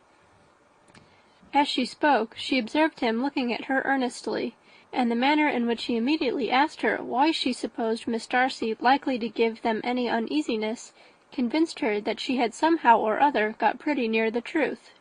She directly replied, "You need not be frightened. I never heard any harm of her, and I dare say she is one of the most tractable creatures in the world. She is a very great favourite with some ladies of my acquaintance. Mrs. Hurst and Miss Bingley. I think I have heard you say that you know them." "I know them a little. Their brother is a pleasant, gentlemanlike man. He is a great friend of Darcy's." "Oh, yes," said Elizabeth dryly. "Mr. Darcy is uncommonly kind to Mr. Bingley, and takes a prodigious deal of care of him." "Care of him!" "Yes, I really believe Darcy does take care of him in those points where he most wants care. From something that he told me in our journey hither, I have reason to think Bingley very much indebted to him. But I ought to beg his pardon, for I have no right to suppose that Bingley was the person meant. It was all conjecture." "What is it you mean?" "It is a circumstance which Darcy could not wish to be generally known, because if it were to get round to the lady's family, it would be an unpleasant thing." "You may depend on my not mentioning it." "And remember that I have not much reason for supposing it to be Bingley. What he told me was merely this, that he congratulated himself on having lately saved a friend from the inconveniences of a most imprudent marriage, but without mentioning names or any other particulars, and I only suspected it to be Bingley from believing him the kind of young man to get into a scrape of that sort, and from knowing them to have been together the whole of last summer." "Did Mr. Darcy give you reasons for this interference?" "I understood that there were some very strong objections against the lady." "And what arts did he use to separate them?" "He did not talk to me of his own arts," said Fitzwilliam, smiling. "He only told me what I have now told you." Elizabeth made no answer, and walked on, her heart swelling with indignation. After watching her a little, Fitzwilliam asked her why she was so thoughtful. "I'm thinking of what you have been telling me," said she. "Your cousin's conduct does not suit my feelings. Why was he to be the judge?" "You are rather disposed to call his interference officious?" "I do not see what right Mr. Darcy had to decide on the propriety of his friend's inclination, or why, upon his own judgment alone, he was to determine and direct in what manner his friend was to be happy. But," she continued, recollecting herself, "as we know none of the particulars, it is not fair to condemn him. It is not to be supposed that there was much affection in the case." "That is not an unnatural surmise," said Fitzwilliam, "but it is a lessening of the honour of my cousin's triumph, very sadly." This was spoken jestingly, but it appeared to her so just a picture of Mr. Darcy that she would not trust herself with an answer, and therefore, abruptly changing the conversation, talked on indifferent matters until they reached the parsonage. There, shut into her own room, as soon as their visitor left them, she could think without interruption of all that she had heard. It was not to be supposed that any other people could be meant than those with whom she was connected. There could not exist in the world 2 men over whom Mr. Darcy could have such boundless influence. That he had been concerned in the measures taken to separate Bingley and Jane, she had never doubted, but she had always attributed to Miss Bingley the principal design and arrangement of them. If his own vanity, however, did not mislead him, he was the cause. His pride and caprice were the cause of all that Jane had suffered, and still continued to suffer. He had ruined for a while every hope of happiness for the most affectionate, generous heart in the world, and no one could say how lasting an evil he might have inflicted. There were some very strong objections against the lady, were Colonel Fitzwilliam's words, and those strong objections probably were her having one uncle who was a country attorney, and another who was in business in London. To Jane herself, she exclaimed, there could be no possibility of objection. All loveliness and goodness as she is, her understanding excellent, her mind improved, and her manners captivating. Neither could anything be urged against my father, who, though with some peculiarities, has abilities Mr. Darcy himself need not disdain, and respectability which he will probably never reach. When she thought of her mother, her confidence gave way a little, but she would not allow that any objections there had material weight with Mr. Darcy, whose pride, she was convinced, would receive a deeper wound from the want of importance in his friends' connections than from their want of sense, and she was quite decided at last that he had been partly governed by this worst kind of pride, and partly by the wish of retaining Mr. Bingley for his sister. The agitation and tears which the subject occasioned brought on a headache, and it grew so much worse towards the evening that, added to her unwillingness to see Mr. Darcy, it determined her not to attend her cousin to Rosings, where they were engaged to drink tea. Mrs. Collins, seeing that she was really unwell, did not press her to go, and as much as possible prevented her husband from pressing her, but Mr. Collins could not conceal his apprehension of Lady Catherine's being rather displeased by her staying at home. Chapter 34. When they were gone, Elizabeth, as if intending to exasperate herself as much as possible against Mr. Darcy, chose for her employment the examination of all the letters which Jane had written to her since her being in Kent. They contained no actual complaint, nor was there any revival of past occurrences, or any communication of present suffering.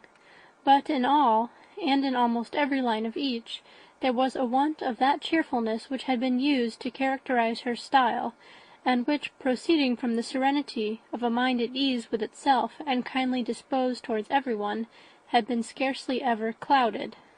Elizabeth noticed every sentence conveying the idea of uneasiness, with an attention which it had hardly received on the first perusal. Mr. Darcy's shameful boast of what misery he had been able to inflict gave her a keener sense of her sister's sufferings. It was some consolation to think that his visit to Rosings was to end on the day after the next, and a still greater, that in less than a fortnight she should herself be with Jane again, and enabled to contribute to the recovery of her spirits by all that affection could do. She could not think of Darcy's leaving Kent without remembering that his cousin was to go with him, but Colonel Fitzwilliam had made it clear that he had no intentions at all, and, agreeable as he was, she did not mean to be unhappy about him.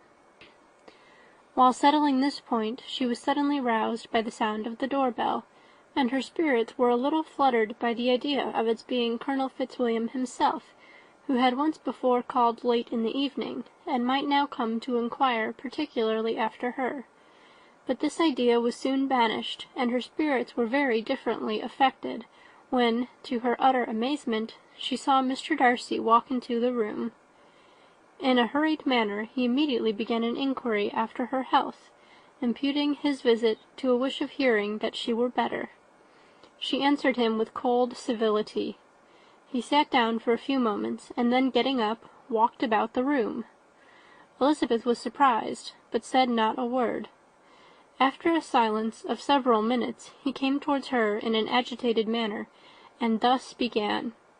"In vain I have struggled. It will not do. My feelings will not be repressed. You must allow me to tell you how ardently I admire and love you." Elizabeth's astonishment was beyond expression. She stared, coloured, doubted, and was silent. This he considered sufficient encouragement, and the avowal of all that he felt and had long felt for her immediately followed. He spoke well, but there were feelings besides those of the heart to be detailed, and he was not more eloquent on the subject of tenderness than of pride. His sense of her inferiority, of its being a degradation, of the family obstacles which had always imposed to inclination, were dwelt on with a warmth which seemed due to the consequence he was wounding, but was very unlikely to recommend his suit. In spite of her deeply rooted dislike, she could not be insensible to the compliment of such a man's affection, and though her intentions did not vary for an instant, she was at first sorry for the pain he was to receive, till, roused to resentment by his subsequent language, she lost all compassion in anger. She tried, however, to compose herself to answer him with patience when he should have done. He concluded with representing to her the strength of that attachment which, in spite of all his endeavours, he had found impossible to conquer, and with expressing his hope that it would now be rewarded by her acceptance of his hand. As he said this, she could easily see that he had no doubt of a favourable answer. He spoke of apprehension and anxiety, but his countenance expressed real security. Such a circumstance could only exasperate farther, and, when he ceased, the colour rose into her cheeks, and she said, "In such cases as this, it is, I believe, the established mode to express a sense of obligation for the sentiments avowed, however unequally they may be returned. It is natural that obligation should be felt, and if I could feel gratitude, I would now thank you. But I cannot. I have never desired your good opinion, and you have certainly bestowed it most unwillingly. I am sorry to have occasioned pain to anyone. It has been most unconsciously done, however, and I hope will be of short duration. The feelings which you tell me have long prevented the acknowledgment of your regard can have little difficulty in overcoming it after this explanation." Mr. Darcy, who was leaning against the mantelpiece with his eyes fixed on her face, seemed to catch her words with no less resentment than surprise. His complexion became pale with anger, and the disturbance of his mind was visible in every feature. He was struggling for the appearance of composure, and would not open his lips till he believed himself to have attained it. The pause was to Elizabeth's feelings dreadful. At length, with a voice of forced calmness, he said, "And this is all the reply which I am to have the honour of expecting. I might perhaps wish to be informed why, with so little endeavour at civility, I am thus rejected, but it is of small importance." "I might as well inquire," replied she, "why, with so evident a desire of offending and insulting me, you chose to tell me that you liked me against your will, against your reason, and even against your character. Was not this some excuse for incivility, if I was uncivil? But I have other provocations, you know I have. Had not my feelings decided against you, had they been indifferent, or had they even been favourable, do you think that any consideration would tempt me to accept the man who has been the means of ruining, perhaps for ever, the happiness of a most beloved sister?" As she pronounced these words, Mr. Darcy changed colour, but the emotion was short, and he listened without attempting to interrupt her, while she continued, "I have every reason in the world to think ill of you. No motive can excuse the unjust and ungenerous part you acted there. You dare not, you cannot deny that you have been the principal, if not the only means of dividing them from each other, of exposing one to the censure of the world for caprice and instability, and the other to its derision for disappointed hopes, and involving them both in misery of the acutest kind." She paused, and saw, with no slight indignation, that he was listening with an air which proved him wholly unmoved by any feeling of remorse. He even looked at her with a smile of affected incredulity. "Can you deny that you have done it?" she repeated. With assumed tranquillity he then replied, "I have no wish of denying that I did everything in my power to separate my friend from your sister, or that I rejoice in my success. Towards him I have been kinder than towards myself." Elizabeth disdained the appearance of noticing this civil reflection, but its meaning did not escape, nor was it likely to conciliate her. But it is not merely this affair," she continued, "on which my dislike is founded. Long before it had taken place, my opinion of you was decided. Your character was unfolded in the recital which I received many months ago from Mr. Wickham. On this subject, what can you have to say? In what imaginary act of friendship can you here defend yourself, or under what misrepresentation can you here impose upon others?" "You take an eager interest in that gentleman's concerns," said Darcy, in a less tranquil tone, and with a heightened colour. "Who that knows what his misfortunes have been can help feeling an interest in him?" "His misfortunes!" repeated Darcy contemptuously. "Yes, his misfortunes have been great indeed." "And of your infliction," cried Elizabeth, with energy. "You have reduced him to his present state of poverty, comparative poverty. You have withheld the advantages which you must know to have been designed for him. You have deprived the best years of his life of that independence which was no less his due than his desert. You have done all this, and yet you can treat the mention of his misfortune with contempt and ridicule." "And this," cried Darcy, as he walked with quick steps across the room, "is your opinion of me! This is the estimation in which you hold me! I thank you for explaining it so fully. My faults, according to this calculation, are heavy indeed. But perhaps," added he, stopping in his walk, and turning towards her, "these offences might have been overlooked, had not your pride been hurt by my honest confession of the scruples that had long prevented my forming any serious design. These bitter accusations might have been suppressed, had I, with greater policy, concealed my struggles, and flattered you into the belief of my being impelled by unqualified, unalloyed inclination, by reason, by reflection, by everything. But disguise of every sort is my abhorrence. Nor am I ashamed of the feelings I related. They were natural and just.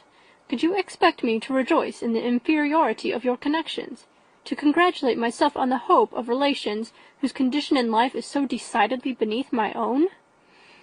Elizabeth felt herself growing more angry every moment, yet she tried to the utmost to speak with composure, when she said, "You are mistaken, Mr. Darcy, if you suppose that the mode of your declaration affected me in any other way than as it spared the concern which I might have felt in refusing you, had you behaved in a more gentlemanlike manner." She saw him start at this, but he said nothing, and she continued, "You could not have made the offer of your hand in any possible way that would have tempted me to accept it." Again his astonishment was obvious, and he looked at her with an expression of mingled incredulity and mortification. She went on, "From the very beginning, from the first moment, I may almost say, of my acquaintance with you, your manners, impressing me with the fullest belief of your arrogance, your conceit, and your selfish disdain of the feelings of others, were such as to form the groundwork of disapprobation, on which succeeding events have built so immovable a dislike, and I had not known you a month before I felt that you were the last man in the world whom I could ever be prevailed on to marry." "You have said quite enough, madam. I perfectly comprehend your feelings, and have now only to be ashamed of what my own have been. Forgive me for having taken up so much of your time, and accept my best wishes for your health and happiness." And with these words he hastily left the room, and Elizabeth heard him the next moment open the front door and quit the house. The tumult of her mind was now painfully great. She knew not how to support herself, and from actual weakness sat down and cried for half an hour. Her astonishment, as she reflected on what had passed, was increased by every review of it. That she should receive an offer of marriage from Mr. Darcy! That he should have been in love with her for so many months! So much in love as to wish to marry her, in spite of all the objections which had made him prevent his friends marrying her sister, and which must appear at least with equal force in his own case, was almost incredible. It was gratifying to have inspired unconsciously so strong an affection, but his pride, his abominable pride, his shameless avowal of what he had done with respect to Jane, his unpardonable assurance in acknowledging, though he could not justify it, and the unfeeling manner in which he had mentioned Mr. Wickham, his cruelty towards whom he had not attempted to deny, soon overcame the pity which the consideration of his attachment had for a moment excited.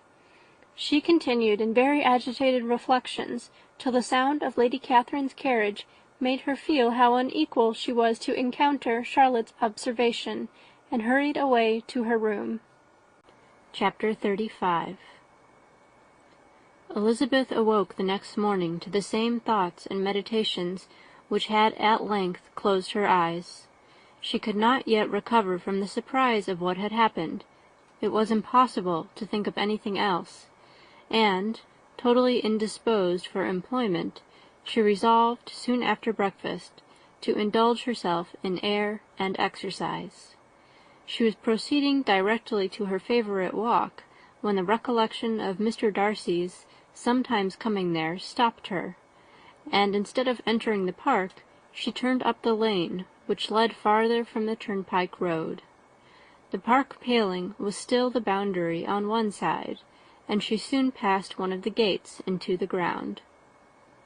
After walking 2 or 3 times along that part of the lane, she was tempted, by the pleasantness of the morning, to stop at the gates and look into the park. The 5 weeks which she had now passed in Kent had made a great difference in the country, and every day was adding to the verdure of the early trees. She was on the point of continuing her walk, when she caught a glimpse of a gentleman within the sort of grove which edged the park. He was moving that way, and, fearful of it being Mr. Darcy, she was directly retreating. But the person who advanced was now near enough to see her, and, stepping forward with eagerness, pronounced her name. She had turned away, but on hearing herself called, though in a voice which proved it to be Mr. Darcy, she moved again towards the gate. He had by that time reached it also, and, holding out a letter, which she instinctively took, said, with a look of haughty composure, "I have been walking in the grove some time in the hope of meeting you. Will you do me the honour of reading that letter?" And then, with a slight bow, turned again into the plantation, and was soon out of sight. With no expectation of pleasure, but with the strongest curiosity, Elizabeth opened the letter, and, to her still increasing wonder, perceived an envelope containing 2 sheets of letter paper, written quite through in a very close hand. The envelope itself was likewise full. Pursuing her way along the lane, she then began it. It was dated from Rosings, at 8 o'clock in the morning, and was as follows: "Be not alarmed, madam, on receiving this letter, by the apprehension of its containing any repetition of those sentiments or renewal of those offers which were last night so disgusting to you. I write without any intention of paining you or humbling myself by dwelling on wishes which, for the happiness of both, cannot be too soon forgotten, and the effort which the formation and the perusal of this letter must occasion should have been spared, had not my character required it to be written and read. You must, therefore, pardon the freedom with which I demand your attention. Your feelings, I know, will bestow it unwillingly, but I demand it of your justice. 2 offences of a very different nature, and by no means of equal magnitude, you last night laid to my charge. The first mentioned was that, regardless of the sentiments of either, I had detached Mr. Bingley from your sister, and the other, that I had, in defiance of various claims, in defiance of honour and humanity, ruined the immediate prosperity, and blasted the prospects of Mr. Wickham.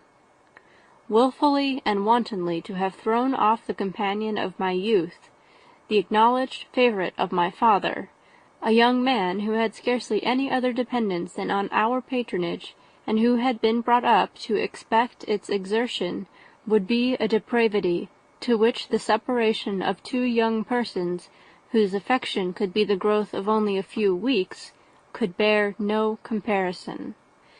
But, from the severity of that blame which was last night so liberally bestowed, respecting each circumstance, I shall hope to be in the future secured when the following account of my actions and their motives has been read.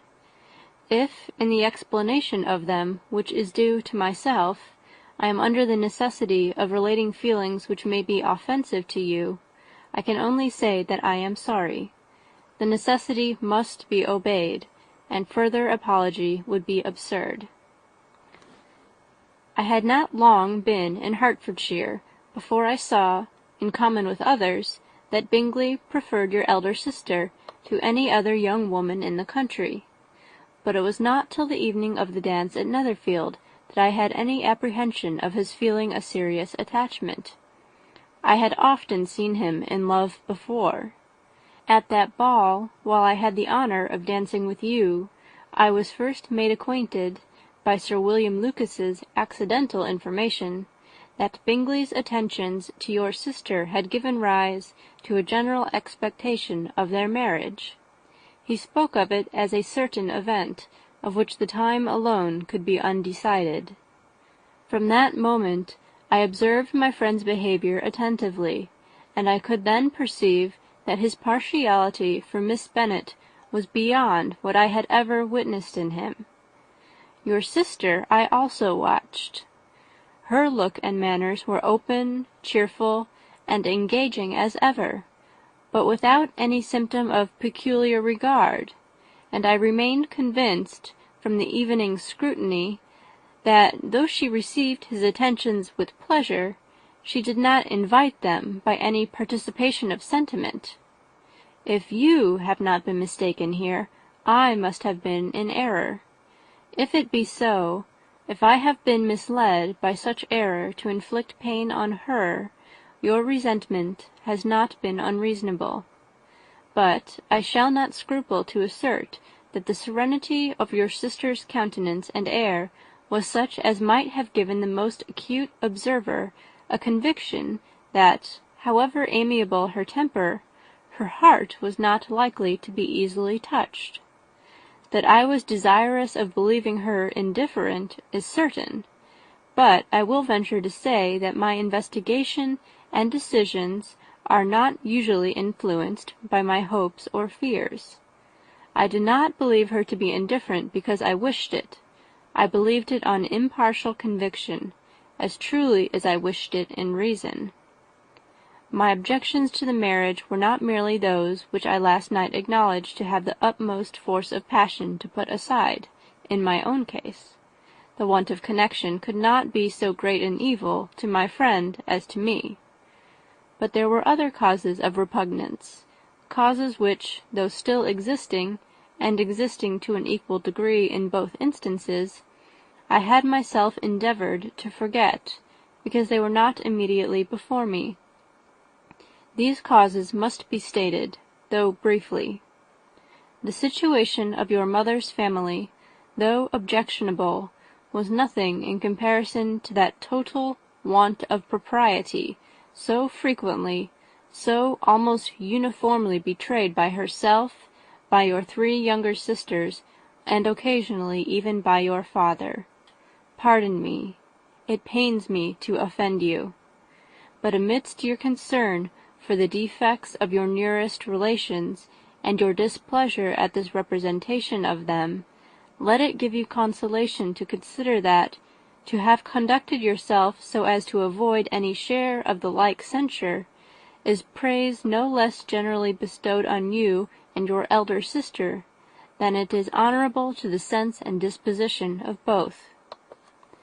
I will only say farther, that from what passed that evening, my opinion of all parties was confirmed, and every inducement heightened which could have led me before to preserve my friend from what I esteemed a most unhappy connection.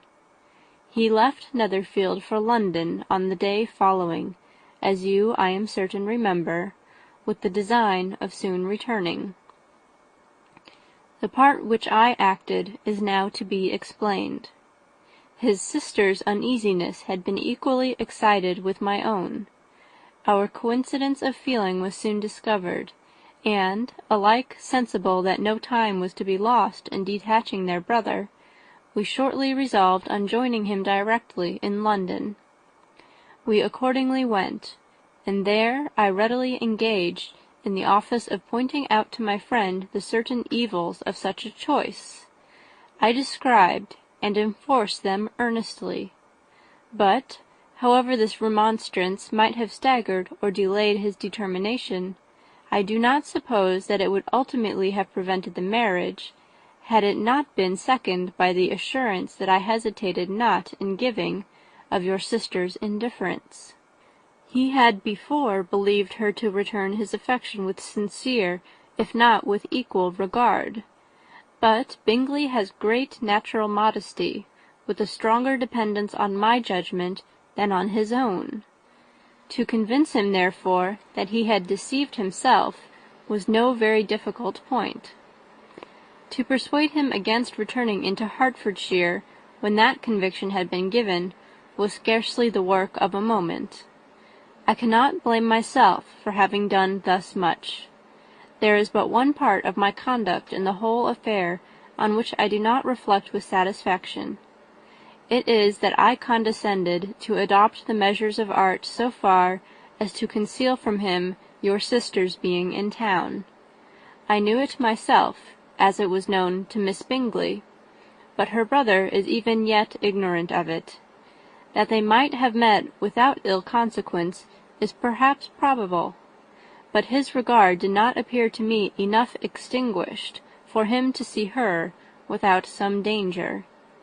Perhaps this concealment, this disguise, was beneath me. It is done, however, and it was done for the best.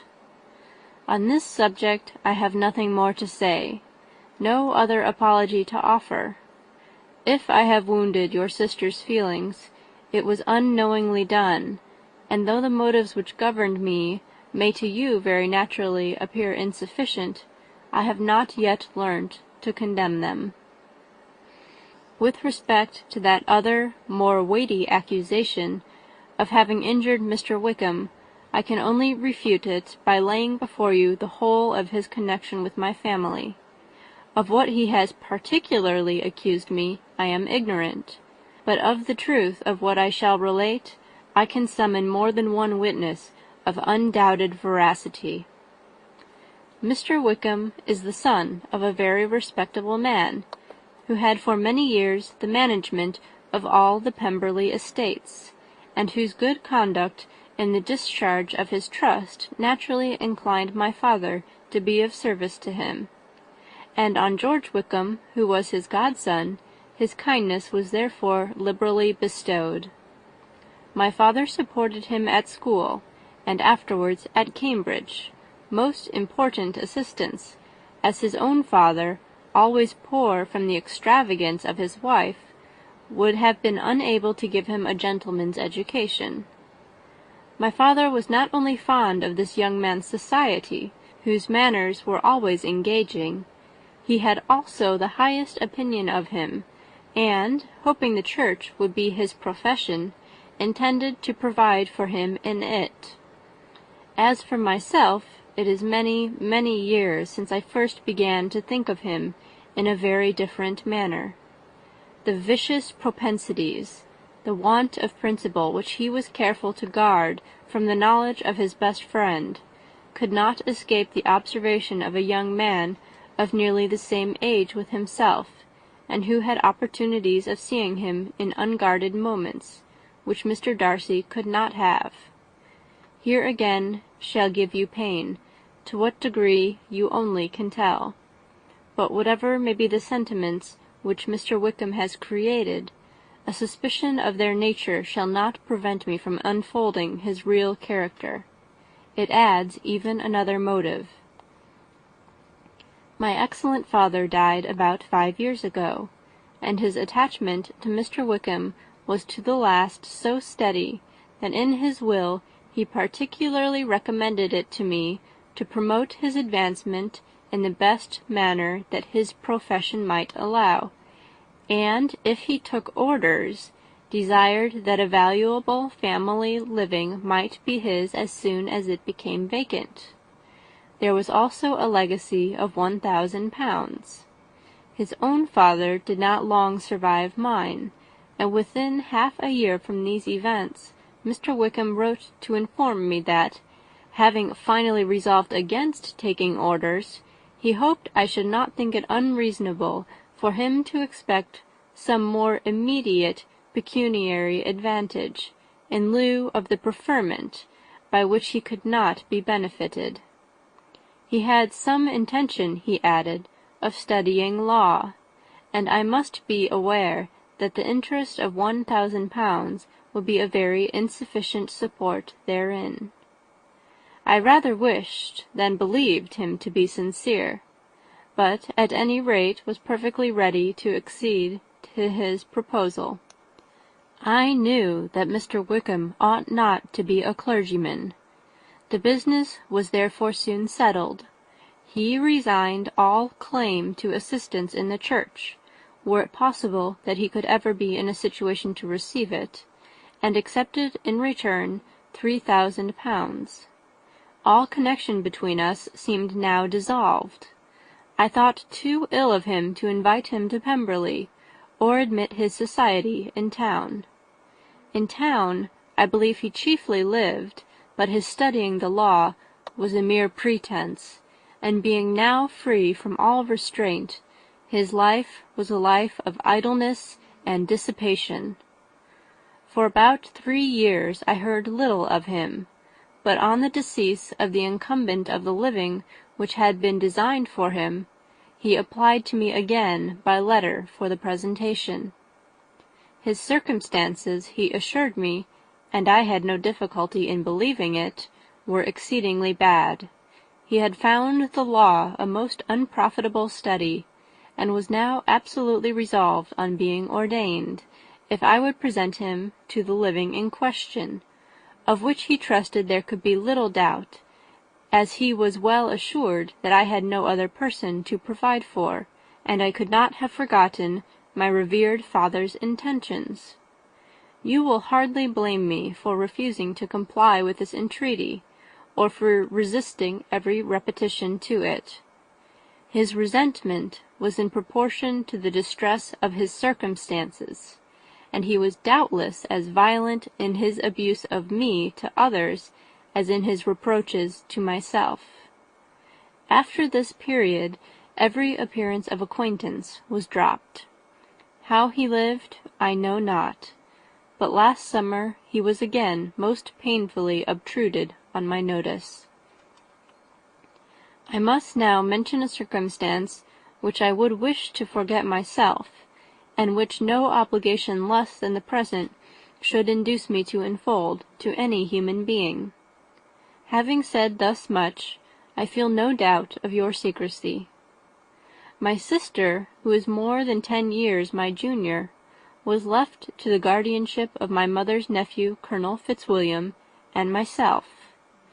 About a year ago she was taken from school, and an establishment formed for her in London, and last summer she went with the lady who presided over it to Ramsgate, and thither also went Mr. Wickham, undoubtedly by design, for there proved to have been a prior acquaintance between him and Mrs. Young, in whose character we were most unhappily deceived, and, by her connivance and aid, he so far recommended himself to Georgiana, whose affectionate heart retained a strong impression of his kindness to her as a child, that she was persuaded to believe herself in love, and to consent to an elopement.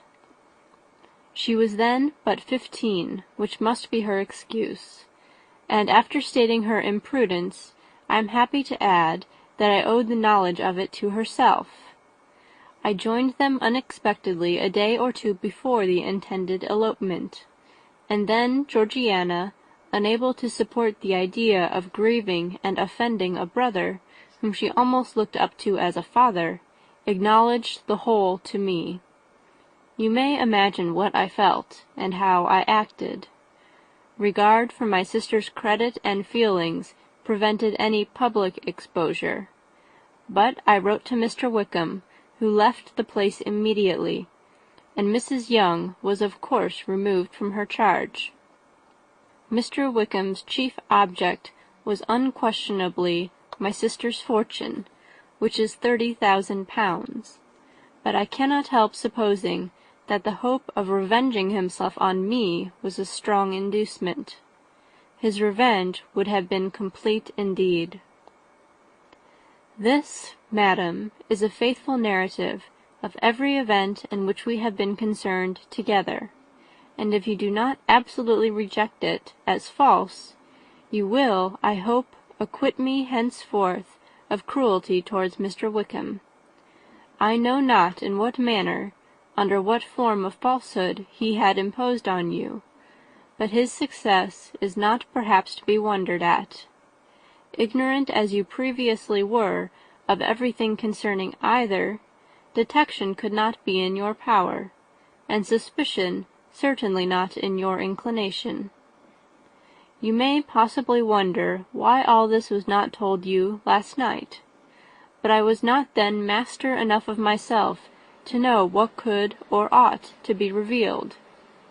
For the truth of everything here related, I can appeal more particularly to the testimony of Colonel Fitzwilliam, who, from our near relationship and constant intimacy, and still more as one of the executors of my father's will, has been unavoidably acquainted with every particular of these transactions.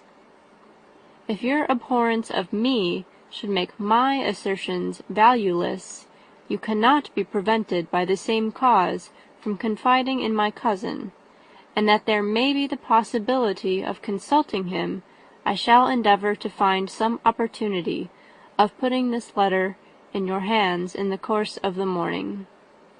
I will only add, God bless you. Fitzwilliam Darcy. Chapter 36. If Elizabeth, when Mr. Darcy gave her the letter, did not expect it to contain a renewal of his offers, she had formed no expectation at all of its contents. But such as they were, it may well be supposed how eagerly she went through them, and what a contrariety of emotion they excited. Her feelings as she read were scarcely to be defined. With amazement did she first understand that he believed any apology to be in his power, and steadfastly was she persuaded that he could have no explanation to give which a just sense of shame would not conceal. With a strong prejudice against everything he might say, she began his account of what had happened at Netherfield. She read with an eagerness which hardly left her power of comprehension, and from impatience of knowing what the next sentence might bring, was incapable of attending to the sense of the one before her eyes. His belief of her sister's insensibility she instantly resolved to be false, and his account of the real, the worse objections to the match, made her too angry to have any wish of doing him justice. He expressed no regret for what he had done, which satisfied her. His style was not penitent, but haughty. It was all pride and insolence. But when this subject was succeeded by his account of Mr. Wickham, when she read with somewhat clearer attention a relation of events which, if true, must overthrow every cherished opinion of his worth, and which bore so alarming an affinity to his own history of himself, her feelings were yet more acutely painful and more difficult of definition. Astonishment, apprehension, and even horror oppressed her. She wished to discredit it entirely, repeatedly exclaiming, "This must be false! This cannot be! This must be the grossest falsehood!" And when she had gone through the whole letter, though scarcely knowing anything of the last page or two, put it hastily away, protesting that she would not regard it, that she would never look in it again. In this perturbed state of mind, with thoughts that could rest on nothing, she walked on, but it would not do. In half a minute the letter was unfolded again, and collecting herself as well as she could, she again began the mortifying perusal of all that related to Wickham, and commanded herself so far as to examine the meaning of every sentence. The account of his connection with the Pemberley family was exactly what he had related himself, and the kindness of the late Mr. Darcy, though she had not before known its extent, agreed equally well with his own words. So far, each recital confirmed the other, but when she came to the will, the difference was great. What Wickham had said of the living was fresh in her memory, and as she recalled his very words, it was impossible not to feel that there was gross duplicity on one side or the other, and for a few moments she flattered herself that her wishes did not err. But when she read and re-read with the closest attention the particulars immediately following of Wickham's resigning all pretensions to the living, of his receiving in lieu so considerable a sum as £3,000, again she was forced to hesitate. She put down the letter, weighed every circumstance with what she meant to be impartiality, deliberated on the probability of each statement, but with little success. On both sides it was only assertion. Again she read on, but every line proved more clearly that the affair, which she had believed it impossible that any contrivance could so represent as to render Mr. Darcy's conduct in it less than infamous, was capable of a turn which must make him entirely blameless throughout the whole. The extravagance and general profligacy which he scrupled not to lay at Mr. Wickham's charge exceedingly shocked her, the more so as she could bring no proof of its injustice. She had never heard of him before his entrance into the shire militia, on which he had engaged at the persuasion of the young man who, on meeting him accidentally in town, had there renewed a slight acquaintance. Of his former way of life nothing had been known in Hertfordshire but what he told himself. As to his real character, had information been in her power, she had never felt a wish of inquiring. His countenance, voice, and manner had established him at once in the possession of every virtue. She tried to recollect some instance of goodness, some distinguished trait of integrity or benevolence, that might rescue him from the attacks of Mr. Darcy, or at least, by the predominance of virtue, atone for those casual errors under which she would endeavour to class what Mr. Darcy had described as the idleness and vice of many years' continuance. But no such recollection befriended her. She could see him instantly before her, in every charm of air and address, but she could remember no more substantial good than the general approbation of the neighbourhood, and the regard which his social powers had gained him in the mess. After pausing on this point a considerable while, she once more continued to read. But, alas!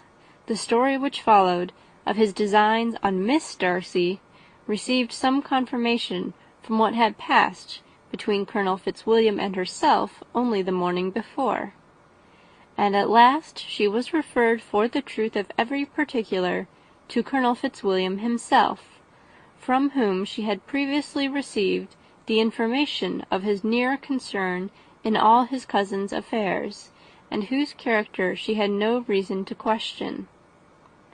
At one time she had almost resolved on applying to him, but the idea was checked by the awkwardness of the application, and at length wholly banished by the conviction that Mr. Darcy would never have hazarded such a proposal if he had not been well assured of his cousin's corroboration.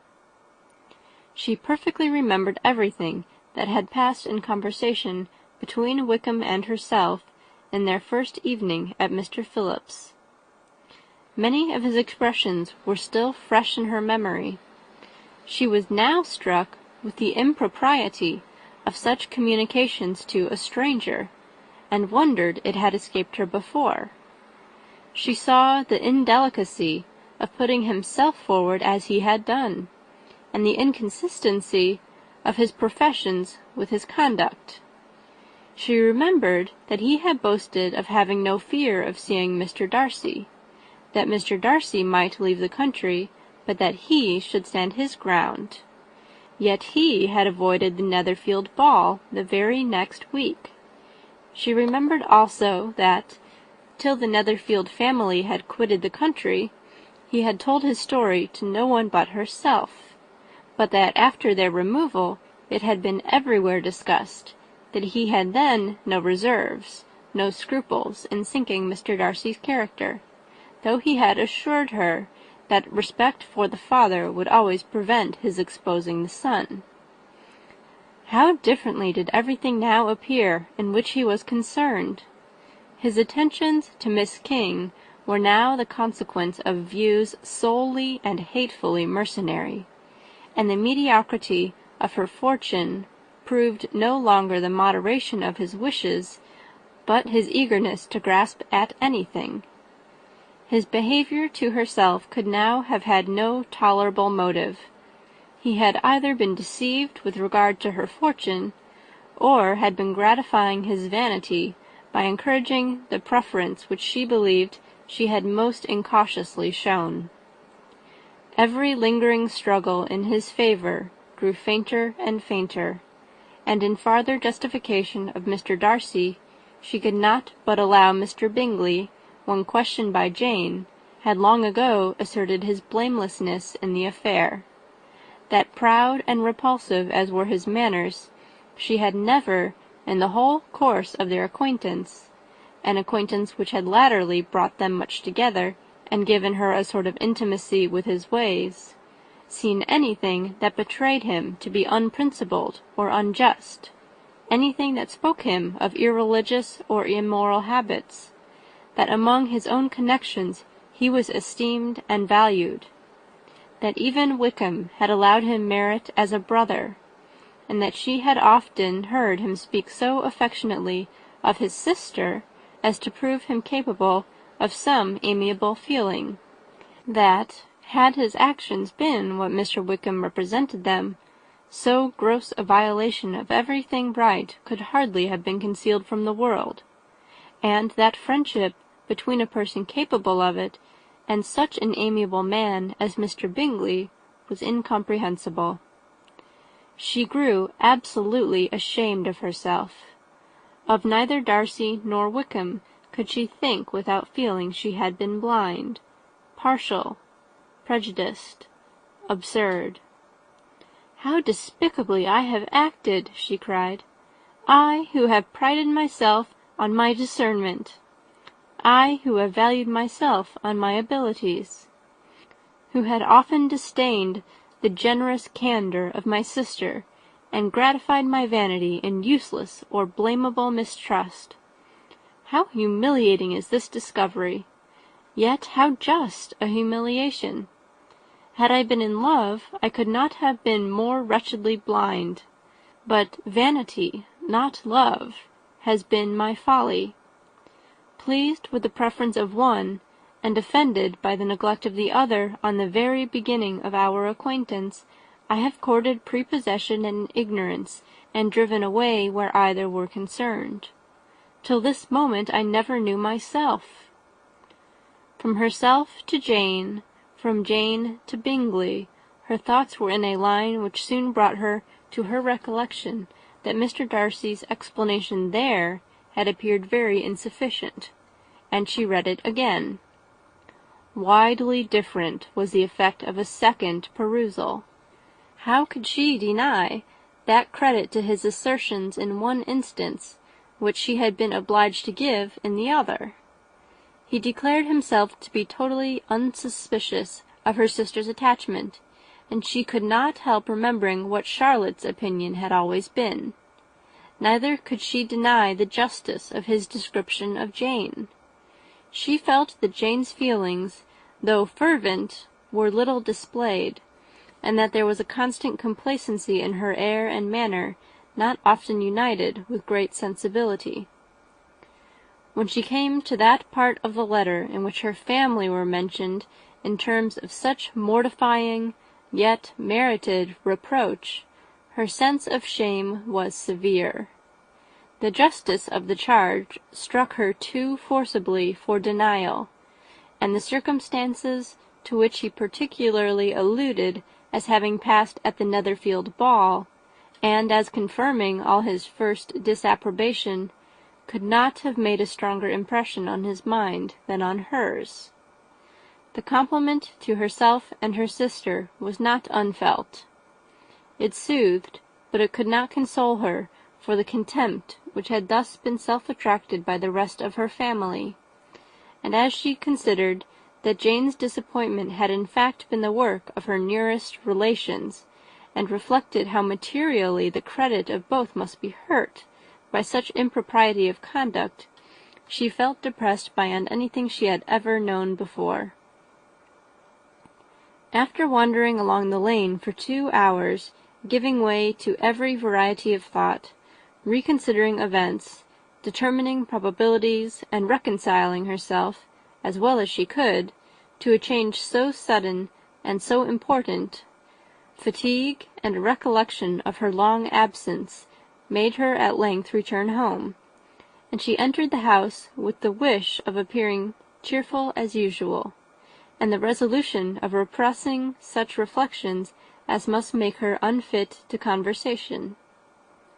She was immediately told that the 2 gentlemen from Rosings had each called during her absence, Mr. Darcy only for a few minutes to take leave, but that Colonel Fitzwilliam had been sitting with them at least an hour, hoping for her return, and almost resolving to walk after her till she could be found. Elizabeth could but just affect concern in missing him. She really rejoiced at it. Colonel Fitzwilliam was no longer an object. She could think only of her letter.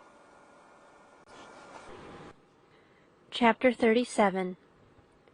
The 2 gentlemen left Rosings the next morning, and Mr. Collins, having been in waiting near the lodges to make them his parting obeisance, was able to bring home the pleasing intelligence of their appearing in very good health, and in as tolerable spirits as could be expected, after the melancholy scene so lately gone through at Rosings. To Rosings he then hastened to console Lady Catherine and her daughter, and on his return brought back, with great satisfaction, a message from her ladyship, importing that she felt herself so dull as to make her very desirous of having them all to dine with her. Elizabeth could not see Lady Catherine without recollecting that, had she chosen it, she might by this time have been presented to her as her future niece, nor could she think, without a smile, of what her ladyship's indignation would have been. What would she have said? How would she have behaved? Were questions with which she amused herself. Their first subject was the diminution of the Rosings party. "I assure you I feel it exceedingly," said Lady Catherine. "I believe no one feels the loss of friends so much as I do, but I am particularly attached to these young men, and know them to be so much attached to me. They were excessively sorry to go, but so they always are. The dear Colonel rallied his spirits tolerably, till just at last, but Darcy seemed to feel it most acutely, more, I think, than last year. His attachment to Rosings certainly increases." Mr. Collins had a compliment and an allusion to throw in here, which were kindly smiled on by the mother and daughter.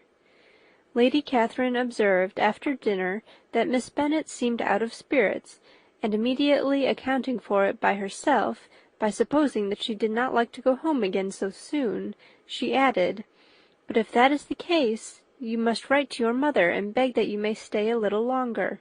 Mrs. Collins will be very glad of your company, I am sure." "I am much obliged to your ladyship for your kind invitation," replied Elizabeth, "but it is not in my power to accept it. I must be in town next Saturday." "Why, at that rate, you will have been here only 6 weeks. I expected you to stay 2 months. I told Mrs. Collins so before you came. There can be no occasion for your going so soon. Mrs. Bennet could certainly spare you for another fortnight. but my father cannot. He wrote last week to hurry my return." "Oh, your father, of course, may spare you, if your mother can. Daughters are never of so much consequence to a father. And if you will stay another month complete, it will be in my power to take one of you as far as London, for I am going there early in June, for a week, and as Dawson does not object to the barouche box, there will be very good room for one of you, and indeed if the weather should happen to be cool, I should not object to taking you both, as you are neither of you large." "You are all kindness, madam, but I believe we must abide by our original plan."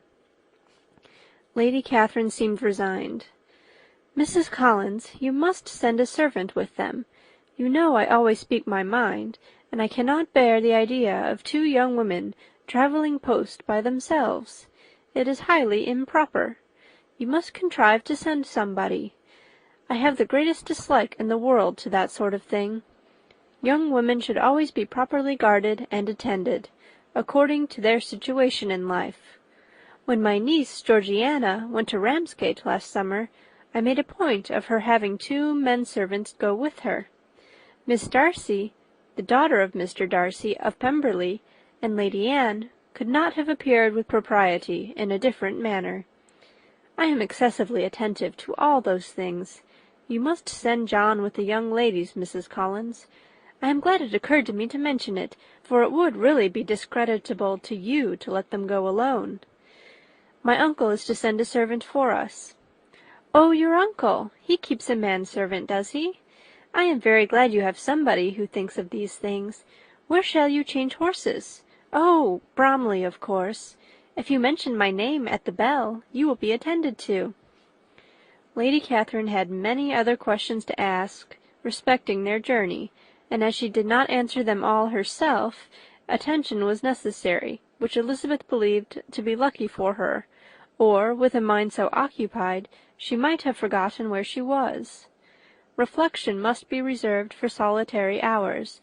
Whenever she was alone, she gave way to it as the greatest relief, and not a day went by without a solitary walk, in which she might indulge in all the delight of unpleasant recollections.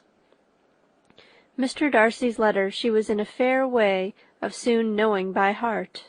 She studied every sentence, and her feelings towards its writer were at times wildly different. When she remembered the style of his address, she was still full of indignation, but when she considered how unjustly she had condemned and upbraided him, her anger was turned against herself, and his disappointed feelings became the object of compassion. His attachment excited gratitude, his general character respect, but she could not approve him, nor could she for a moment repent her refusal, or feel the slightest inclination ever to see him again. In her own past behaviour there is a constant source of vexation and regret, and in the unhappy defects of her family a subject of yet heavier chagrin. They were hopeless of remedy. Her father, contented with laughing at them, would never exert himself to restrain the wild giddiness of his youngest daughters, and her mother, with manners so far from right herself, was entirely insensible of the evil.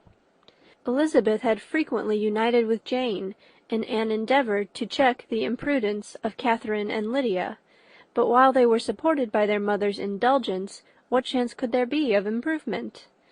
Catherine, weak-spirited, irritable, and completely under Lydia's guidance, had been always affronted by their advice, and Lydia, self-willed and careless, would scarcely give them a hearing. They were ignorant, idle, and vain. While there was an officer in Meryton, they would flirt with him, and while Meryton was within a walk of Longbourn, they would be going there forever.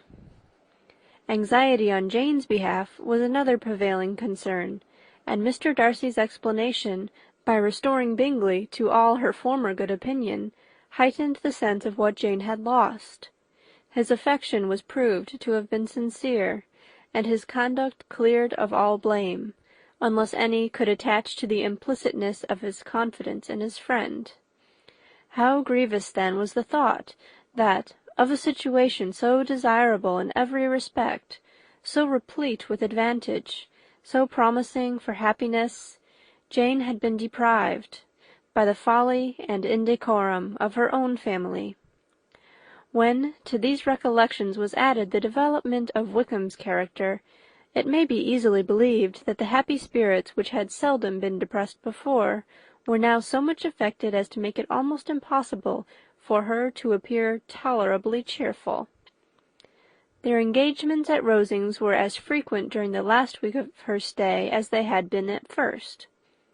The very last evening was spent there, and her ladyship again inquired minutely into the particulars of their journey, gave them directions as to the best method of packing, and was so urgent on the necessity of placing gowns in the only right way, that Maria thought herself obliged, on her return, to undo all the work of the morning and pack her trunk afresh. When they parted, Lady Catherine, with great condescension, wished them a good journey, and invited them to come to Hunsford again next year, and Miss de Bourgh exerted herself so far as to curtsy, and hold out her hand to both. Chapter 38. On Saturday morning, Elizabeth and Mr. Collins met for breakfast a few minutes before the others appeared, and he took the opportunity of paying the parting civilities which he deemed indispensably necessary. "I know not, Miss Elizabeth," said he, "whether Mrs. Collins has yet expressed her sense of your kindness in coming to us, but I am very certain you will not leave the house without receiving her thanks for it. The favour of your company has been much felt, I assure you. We know how little there is to tempt anyone to our humble abode. Our plain manner of living, our small rooms and few domestics, and the little we see of the world, must make Hunsford extremely dull to a young lady like yourself, but I hope you will believe us grateful for the condescension, and that we have done everything in our power to prevent your spending your time unpleasantly." Elizabeth was eager with her thanks and assurances of happiness. She had spent 6 weeks with great enjoyment, and the pleasure of being with Charlotte, and the kind attentions she had received, must make her feel the obliged. Mr. Collins was gratified, and with a more smiling solemnity replied, "It gives me great pleasure to hear that you have passed your time not disagreeably. We have certainly done our best, and most fortunately having it in our power to introduce you to very superior society, and, from our connection with Rosings, the frequent means of varying the humble home scene, I think we may flatter ourselves that your Hunsford visit cannot have been entirely irksome. Our situation with regard to Lady Catherine's family is indeed the sort of extraordinary advantage and blessing which few can boast. You see on what a footing we are. You see how continually we are engaged there. In truth, I must acknowledge that, with all the disadvantages of this humble parsonage, I should not think anyone abiding in it an object of compassion, while they are sharers of our intimacy at Rosings." Words were insufficient for the elevation of his feelings, and he was obliged to walk about the room, while Elizabeth tried to unite civility and truth in a few short sentences. "You may, in fact, carry a very favourable report of us into Hertfordshire, my dear cousin. I flatter myself at least that you will be able to do so. Lady Catherine's great attentions to Mrs. Collins you have been a daily witness of, and altogether I trust it does not appear that your friend has drawn an unfortunate... But on this point it will be as well to be silent. Only let me assure you, my dear Elizabeth, that I can from my heart most cordially wish you equal felicity in marriage. My dear Charlotte and I have but one mind, and one way of thinking. There is in everything a most remarkable resemblance of character and ideas between us. We seem to have been designed for each other." Elizabeth could safely say that it was a great happiness where that was the case, and, with equal sincerity, could add that she firmly believed and rejoiced in his domestic comforts. She was not sorry, however, to have the recital of them interrupted by the lady from whom they sprang. Poor Charlotte! It was melancholy to leave her to such society. But she had chosen it with her eyes open, and, though evidently regretting that her visitors were to go, she did not seem to ask for compassion. Her home and her housekeeping, her parish and her poultry, and all their dependent concerns had not yet lost their charms. At length the chaise arrived, the trunks were fastened on, the parcels placed within, and it was pronounced to be ready. After an affectionate parting between the friends, Elizabeth was attended to the carriage by Mr. Collins, and as they walked down the garden, he was commissioning her with his best respects to all her family, not forgetting his thanks for the kindness he had received at Longbourn in the winter, and his compliments to Mr. and Mrs. Gardiner, though unknown. He then handed her in. Maria followed, and the door was on the point of being closed, when he suddenly reminded them, with some consternation, that they had hitherto forgotten to leave any message for the ladies at Rosings. "But," he added, "you will of course wish to have your humble respects delivered to them, with your grateful thanks for their kindness to you while you have been here." Elizabeth made no objection. The door was then allowed to be shut, and the carriage drove off.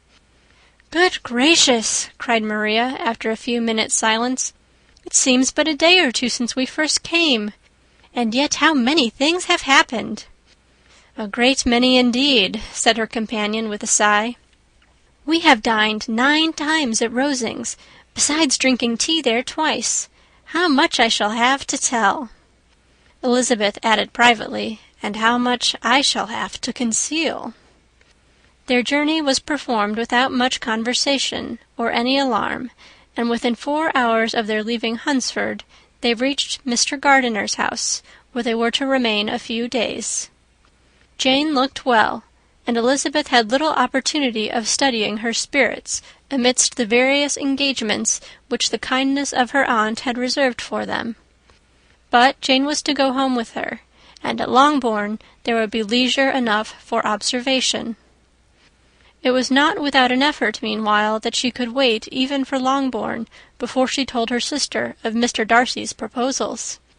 To know that she had the power of revealing what would so exceedingly astonish Jane, and must, at the same time, so highly gratify whatever of her vanity she had not yet been able to reason away, was such a temptation to openness as nothing could have conquered but the state of indecision in which she remained as to the extent of what she should communicate, and her fear, if she once entered on the subject, of being hurried into repeating something of Bingley which might only grieve her sister further. Chapter 39. It was the 2nd week in May in which the 3 young ladies set out together from Gracechurch Street for the town of in Hertfordshire, and as they drew near the appointed inn where Mr. Bennet's carriage was to meet them, they quickly perceived, in token of the coachman's punctuality, both Kitty and Lydia looking out of a dining-room upstairs. These 2 girls had been above an hour in the place, happily employed in visiting an opposite milliner, watching the sentinel on guard, and dressing a salad and cucumber. After welcoming their sisters, they triumphantly displayed a table set out with such cold meat as an inn larder usually affords, exclaiming, "Is not this nice? Is not this an agreeable surprise? And we meant to treat you all," added Lydia, "but you must lend us the money, for we have spent hours at the shop out there." Then, showing her purchases, "Look here, I have bought this bonnet. I do not think it is very pretty, but I thought I might as well buy it as not. I shall put it to pieces as soon as I get home, and see if I can make it up any better." And when her sisters abused it as ugly, she added, with perfect unconcern, "Oh, but there were 2 or 3 much uglier in the shop, and when I have bought some prettier coloured satin to trim it with fresh, I think it will be very tolerable. Besides, it will not much signify what one wears this summer, after the shire have left Meryton, and they are going in a fortnight." "Are they indeed?" cried Elizabeth, with the greatest satisfaction. "They are going to be encamped near Brighton, and I do so want papa to take us all there for the summer. It would be such a delicious scheme, and I dare say would hardly cost anything at all. Mamma would like to go too, of all things. Only think what a miserable summer else we shall have." "Yes," thought Elizabeth, "that would be a delightful scheme indeed, and completely do for us at once. Good heaven! Brighton and a whole campful of soldiers to us, who have been overset already by one poor regiment of militia and the monthly balls of Meryton." "Now I have got some news for you," said Lydia as they sat down at table. "What do you think? It is excellent news, capital news, and about a certain person we all like." Jane and Elizabeth looked at each other, and the waiter was told he need not stay. Lydia laughed and said, "Aye, that is just like your formality and discretion. You thought the waiter must not hear, as if he cared. I dare say he often hears worse things said than I am going to say. But he is an ugly fellow. I am glad he is gone. I never saw such a long chin in my life. Well, but now for my news. It is about dear Wickham. Too good for the waiter, is it not? There is no danger of Wickham's marrying Mary King. There's for you. She is gone down to her uncle at Liverpool, gone to stay. Wickham is safe." "And Mary King is safe," added Elizabeth, "safe from a connection imprudent as to fortune." "She is a great fool for going away, if she liked him." "But I hope there is no strong attachment on either side," said Jane. "I am sure there's not on his. I will answer for it. He never cared 3 straws about her. Who could about such a nasty little freckled thing?" Elizabeth was shocked to think that, however incapable of such coarseness of expression herself, the coarseness of the sentiment was little other than her own breast had harbored and fancied liberal. As soon as all had ate and the elder ones paid, the carriage was ordered, and after some contrivance the whole party, with all their boxes, work-bags, and parcels, and the unwelcome addition of Kitty's and Lydia's purchases, were seated in it. "How nicely we are all crammed in!" cried Lydia. "I am glad I bought my bonnet, if it is only for the fun of having another hand-box. Well, now, let us be quite comfortable and snug, and talk and laugh all the way home. And in the first place, let us hear what has happened to you all since you went away. Have you seen any pleasant men? Have you had any flirting? I was in great hopes that one of you would have got a husband before you came back. Jane will be quite an old maid soon, I declare. She is almost 23. Lord, how ashamed I should be of not being married before 23. My Aunt Phillips wants you so to get husbands, you can't think. She says Lizzie had better have taken Mr. Collins, but I do not think there would have been any fun in it. Lord, how I should like to be married before any of you, and then I would chaperone you about to all the balls. Dear me, we had such a good piece of fun the other day at Colonel Forster's. Kitty and me were to spend the day there, and Mrs. Forster promised to have a little dance in the evening. By the by, Mrs. Forster and me are such friends.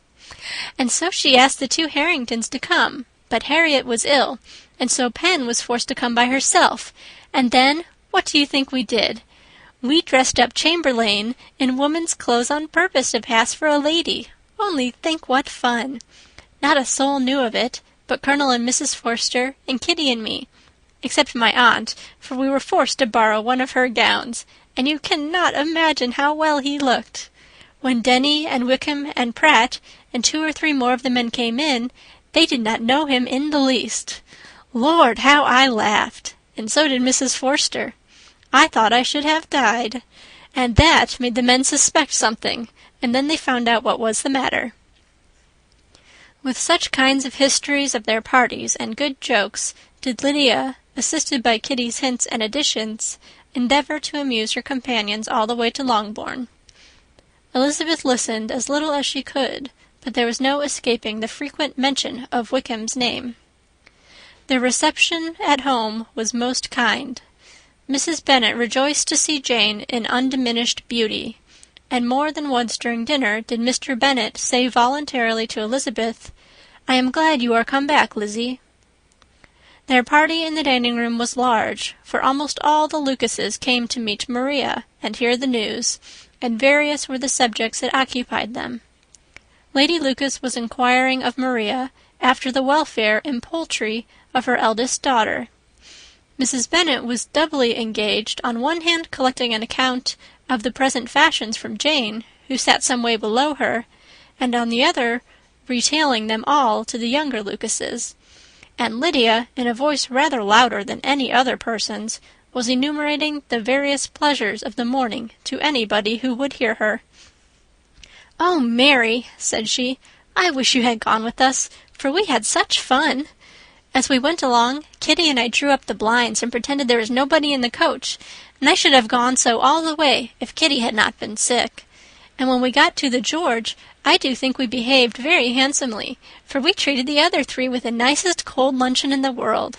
And if you would have gone, we would have treated you too. And then when we came away, it was such fun. I thought we never should have gotten to the coach. I was ready to die of laughter. And then we were so merry all the way home, we talked and laughed so loud that anybody might have heard us 10 miles off."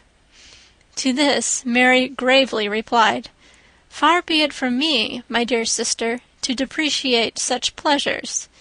They would doubtless be congenial with the generality of female minds, but I confess they would have no charms for me. I should infinitely prefer a book." But of this answer Lydia heard not a word. She seldom listened to anybody for more than half a minute, and never attended to Mary at all. In the afternoon Lydia was urgent with the rest of the girls to walk to Meryton to see how everybody went on, but Elizabeth steadily opposed the scheme. It should not be said that the Miss Bennets could not be at home half a day before they were in pursuit of the officers. There was another reason, too, for her opposition. She dreaded seeing Mr. Wickham again, and was resolved to avoid it as long as possible.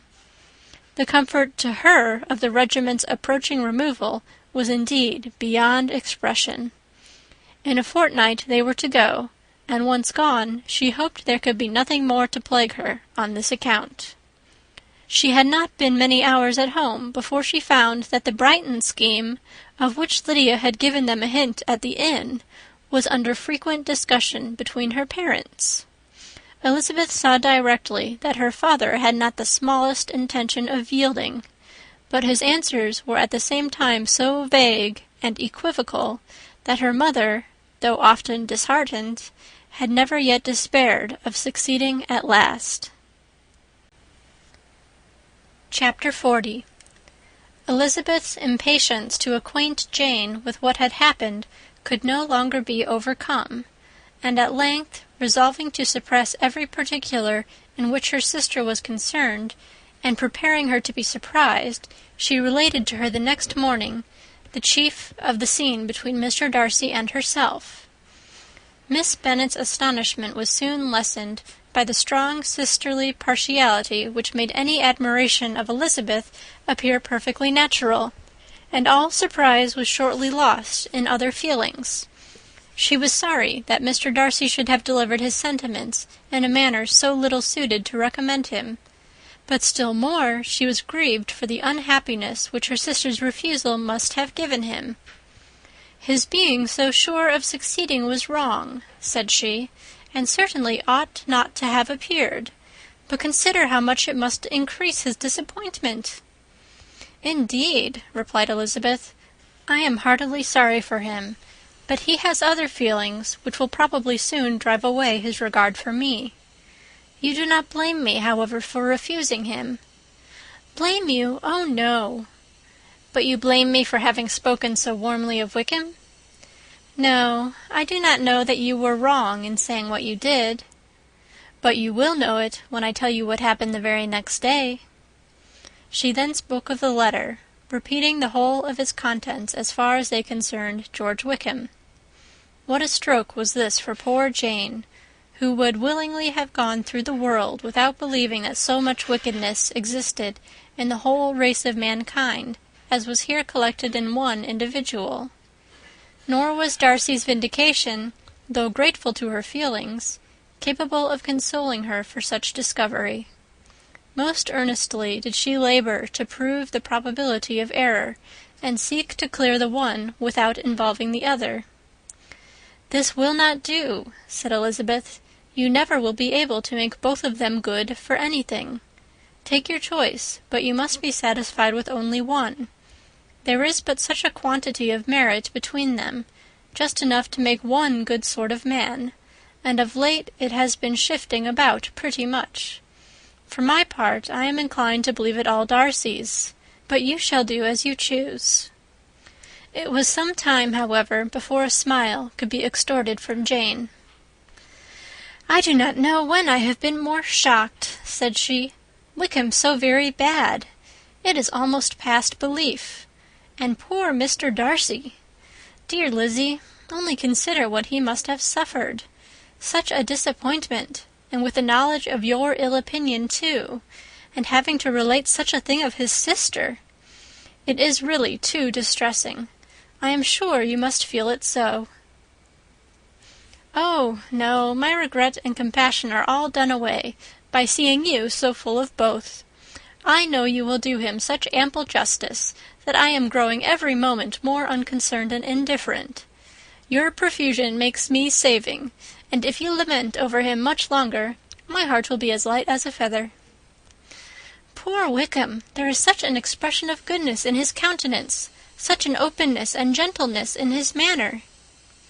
There certainly was some great mismanagement in the education of these two young men. One has got all the goodness, and the other all the appearance of it. I never thought Mr. Darcy so deficient in the appearance of it as you used to do. And yet I meant to be uncommonly clever in taking so decided a dislike to him without any reason. It is such a spur to one's genius, such an opening for wit, to have a dislike of that kind. One may be continually abusive without saying anything just, but one cannot always be laughing at a man without now and then stumbling on something witty. Lizzie, when you first read that letter, I am sure you could not treat the matter as you do now." "Indeed, I could not. I was uncomfortable enough, I may say unhappy. And with no one to speak to about what I felt, no Jane to comfort me and say that I had not been so very weak and vain and nonsensical as I knew I had. Oh, how I wanted you!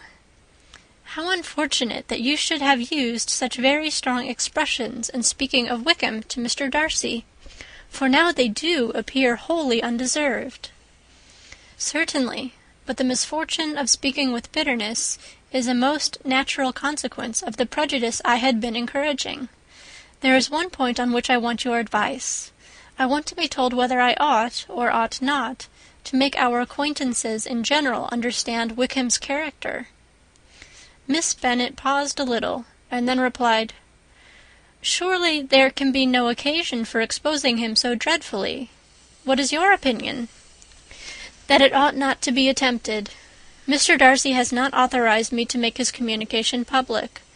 On the contrary, every particular relative to his sister was meant to be kept as much as possible to myself, and if I endeavour to undeceive people as to the rest of his conduct, who will believe me? The general prejudice against Mr. Darcy is so violent that it would be the death of half the good people in Meryton to attempt to place him in an amiable light. I am not equal to it. Wickham will soon be gone, and therefore it will not signify to anyone here what he really is. Some time hence it will be all found out, and then we may laugh at their stupidity in not knowing it before. At present I will say nothing about it. You are quite right. To have his errors made public might ruin him forever. He is now, perhaps, sorry for what he has done, and anxious to re-establish a character. We must not make him desperate." The tumult of Elizabeth's mind was allayed by this conversation. She had got rid of two of the secrets which had weighed on her for a fortnight, and was certain of a willing listener in Jane whenever she might wish to talk again of either. But there was still something lurking behind, of which prudence forbade the disclosure. She dared not relate the other half of Mr. Darcy's letter, nor explain to her sister how sincerely she had been valued by her friend. Here was knowledge in which no one could partake, and she was sensible that nothing less than a perfect understanding between the parties could justify her in throwing off this last encumbrance of mystery. "And then," said she, "if that very improbable event should ever take place, I shall merely be able to tell what Bingley may tell in a much more agreeable manner himself. The liberty of communication cannot be mine till it has lost all its value." She was now, on being settled at home, at leisure to observe the real state of her sister's spirits. Jane was not happy. She still cherished a very tender affection for Bingley. Having never even fancied herself in love before, her regard had all the warmth of first attachment, and from her age and disposition greater steadiness than most first attachments often boast, and so fervently did she value his remembrance and prefer him to every other man, that all her good sense and all her attention to the feelings of her friends were requisite to check the indulgence of those regrets which must have been injurious to her own health and their tranquillity. "Well, Lizzie," said Mrs. Bennet one day, "what is your opinion now of this sad business of Jane's? For my part, I am determined never to speak of it again to anybody. I told my sister Philip so the other day, but I cannot find out that Jane saw anything of him in London. Well, he is a very undeserving young man, and I do not suppose there's the least chance in the world of her ever getting him now. There is no talk of his coming to Netherfield again in the summer, and I have inquired of everybody, too, who is likely to know. I do not believe he will ever live at Netherfield any more." "Oh, well, it is just as he chooses. Nobody wants him to come, though I shall always say he used my daughter extremely ill, and if I was her, I would not have put up with it.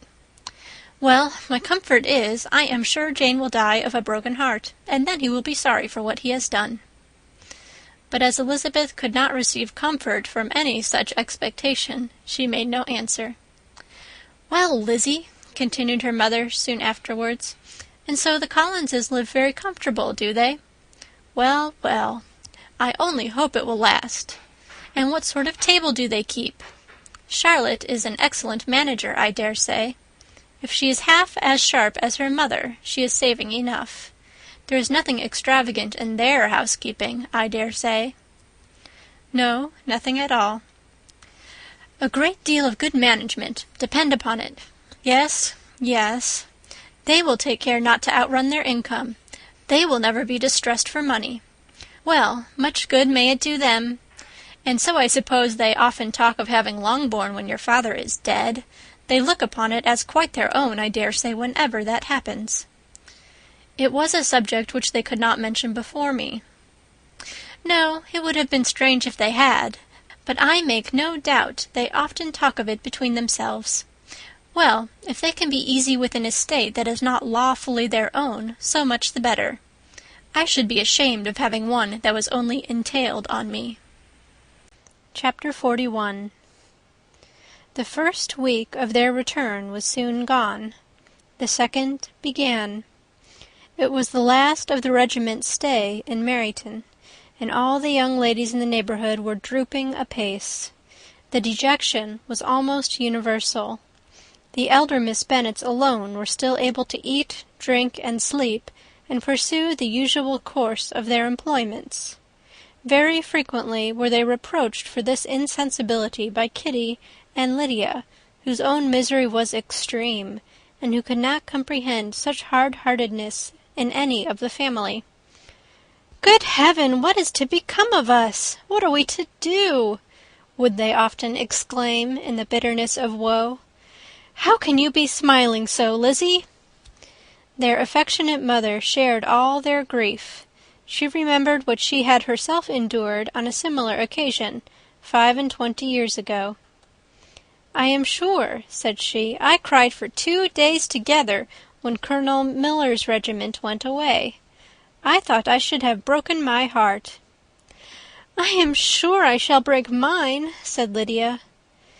"If one could but go to Brighton," observed Mrs. Bennet. "Oh, yes, if one could but go to Brighton. But papa is so disagreeable." "A little sea-bathing would set me up forever." "And my Aunt Phillips is sure it would do me a great deal of good," added Kitty. Such were the kind of lamentations resounding perpetually through Longbourn House. Elizabeth tried to be diverted by them, but all sense of pleasure was lost in shame. She felt anew the justice of Mr. Darcy's objections, and never had she been so much disposed to pardon his interference in the views of his friend.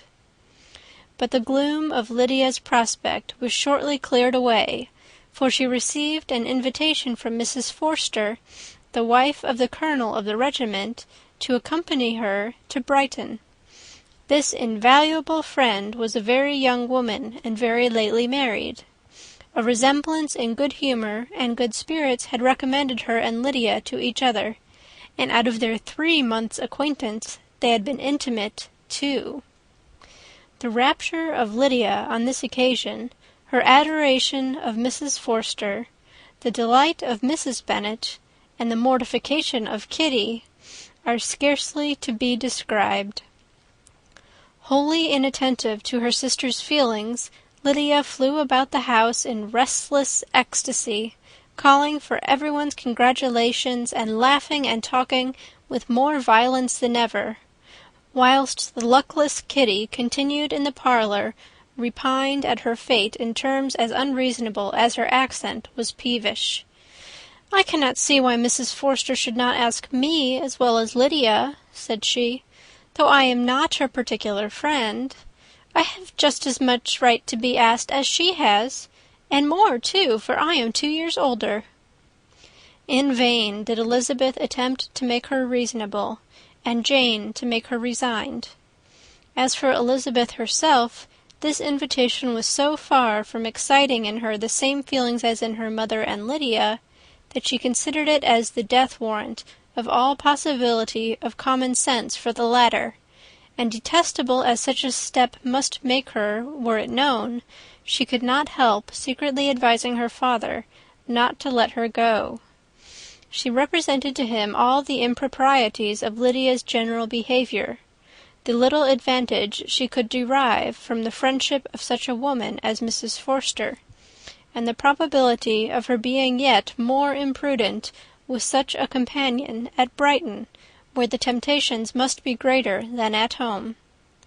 He heard her attentively, and then said, "Lydia will never be easy until she has exposed herself in some public place or other, and we can never expect her to do it with so little expense or inconvenience to her family as under the present circumstances." "If you were aware," said Elizabeth, "of the very great disadvantage to us all which must arise from the public notice of Lydia's unguarded and imprudent manner, nay, which has already arisen from it, I am sure you would judge differently in the affair." "Already arisen?" repeated Mr. Bennet. "What, has she frightened away some of your lovers? Poor little Lizzy! But do not be cast down. Such squeamish youths as cannot bear to be connected with a little absurdity are not worth a regret. Come, let me see the list of pitiful fellows who have been kept aloof by Lydia's folly." "Indeed, you are mistaken. I have no injuries to resent. It is not of particular, but of general evils, which I am now complaining. Our importance, our respectability in the world must be affected by the wild volatility, the assurance and disdain of all restraint which mark Lydia's character. Excuse me, for I must speak plainly. If you, my dear father, will not take the trouble of checking her exuberant spirits, and of teaching her that her present pursuits are not to be the business of her life, she will soon be beyond the reach of amendment. Her character will be fixed, and she will, at 16, be the most determined flirt that ever made herself or her family ridiculous. A flirt, too, in the worst and meanest degree of flirtation, without any attraction beyond youth and a tolerable person, and, from the ignorance and emptiness of her mind, wholly unable to ward off any portion of that universal contempt which her rage for admiration will excite. In this danger Kitty also is comprehended. She will follow wherever Lydia leads. Vain, ignorant, idle, and absolutely uncontrolled. "Oh, my dear father, can you suppose it possible that they will not be censured and despised wherever they are known, and that their sisters will not be often involved in the disgrace?" Mr. Bennet saw that her whole heart was in the subject, and affectionately taking her hand, said in reply, "Do not make yourself uneasy, my love. Wherever you and Jane are known, you must be respected and valued, and you will not appear to less advantage for having a couple of, or I may say 3, very silly sisters. We shall have no peace at Longbourn if Lydia does not go to Brighton. Let her go, then. Colonel Forster is a sensible man, and will keep her out of any real mischief, and she is luckily too poor to be an object of prey to anybody. At Brighton she will be of less importance even as a common flirt than she has been here. The officers will find women better worth their notice. Let us hope, therefore, that her being there may teach her her own significance. At any rate, she cannot grow many degrees worse, without authorizing us to lock her up for the rest of her life." With this answer Elizabeth was forced to be content, but her own opinion continued the same, and she left him disappointed and sorry. It was not in her nature, however, to increase her vexations by dwelling on them. She was confident of having performed her duty, and to fret over unavoidable evils, or augment them by anxiety, was no part of her disposition. Had Lydia and her mother known the substance of her conference with her father, their indignation would hardly have found expression in their united volubility. In Lydia's imagination, a visit to Brighton comprised every possibility of earthly happiness. She saw, with the creative eye of fancy, the streets of that gay bathing-place covered with officers. She saw herself the object of attention to tens and to scores of them at present unknown. She saw all the glories of the camp, its tents stretched forth in beauteous uniformity of lines, crowded with the young and the gay, and dazzling with scarlet; and, to complete the view, she saw herself seated beneath a tent, tenderly flirting with at least 6 officers at once. Had she known her sisters sought to tear her from such prospects and such realities as these, what would have been her sensations? They could not have been understood only by her mother, who might have felt nearly the same. Lydia's going to Brighton was all that consoled her for her melancholy conviction of her husband's never intending to go there himself. But they were entirely ignorant of what had passed, and their raptures continued, with little intermission, to the very day of Lydia's leaving home. Elizabeth was now to see Mr. Wickham for the last time. Having been frequently in company with him since her return, agitation was pretty well over. The agitations of formal partiality entirely so. She had even learnt to detect, in the very gentleness which had first delighted her, an affectation and a sameness to disgust and weary. In his present behaviour to herself, moreover, she had a fresh source of displeasure, for the inclination he soon testified of renewing those intentions which had marked the early part of their acquaintance could only serve, after what had since passed, to provoke her. She lost all concern for him in finding herself thus selected as the object of such idle and frivolous gallantry, and while she steadily repressed it, could not but feel the reproof contained in his believing that however long, and for whatever cause, his attentions had been withdrawn, her vanity would be gratified, and her preference secured at any time by their renewal. On the very last day of the regiment's remaining at Meryton, he dined, with other of the officers, at Longbourn, and so little was Elizabeth disposed to part from him in good manner, that on his making some inquiry as to the manner in which her time had passed at Hunsford, she mentioned Colonel Fitzwilliam's and Mr. Darcy's having both spent 3 weeks at Rosings, and asked him if he was acquainted with the former. He looked surprised, displeased, alarmed, but with a moment's recollection and a returning smile, replied that he had formerly seen him often, and after observing that he was a very gentlemanlike man, asked her how she had liked him. Her answer was warmly in his favour. With an air of indifference, he soon afterwards added, "How long did you say he was at Rosings?" "Nearly 3 weeks." "And you saw him frequently?" "Yes, almost every day." "His manners are very different from his cousin's." "Yes, very different. But I think Mr. Darcy improves upon acquaintance." "Indeed!" cried Mr. Wickham, with a look which did not escape her. "And pray, may I ask," but checking himself, he added in a gayer tone, "is it in address that he improves? Has he deigned to add aught of civility to his ordinary style? For I dare not hope," he continued in a lower and more serious tone, "that he is improved in essentials." "Oh, no," said Elizabeth. "In essentials, I believe he is very much what he ever was." While she spoke, Wickham looked as if scarcely knowing whether to rejoice over her words, or to distrust their meaning.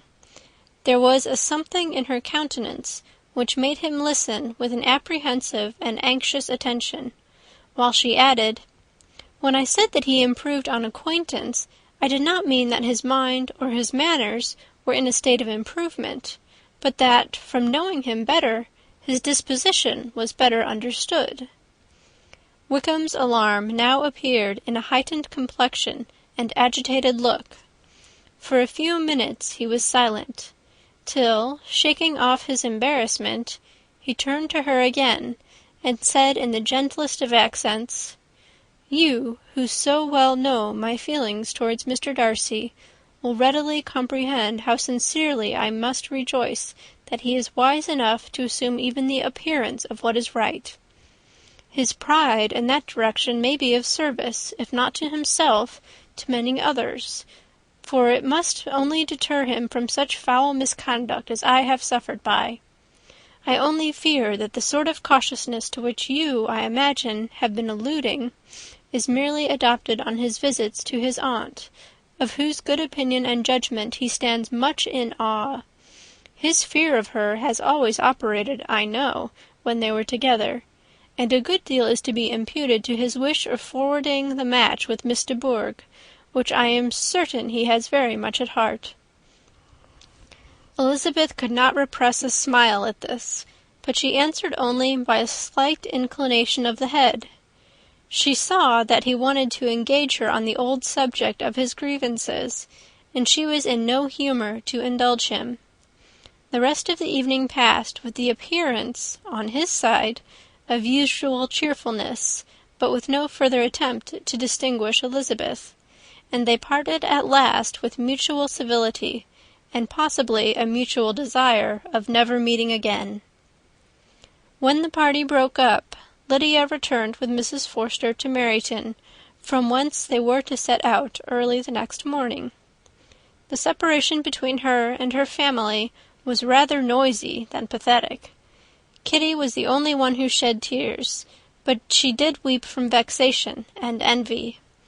Mrs. Bennet was diffuse in her good wishes for the felicity of her daughter, and impressive in her injunctions that she should not miss the opportunity of enjoying herself as much as possible, advice which there was every reason to believe would be well attended to.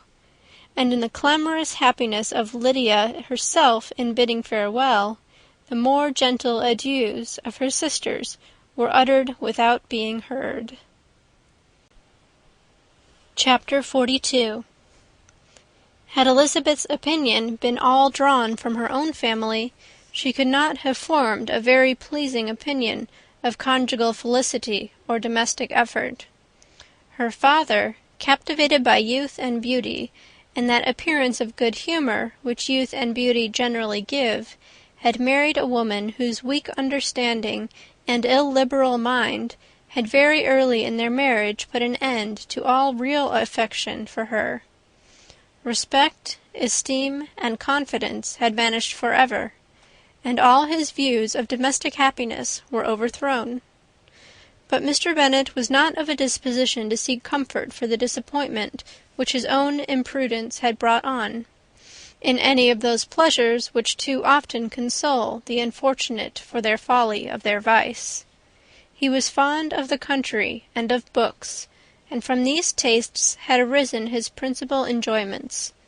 To his wife he was very little otherwise indebted than as her ignorance and folly had contributed to his amusement.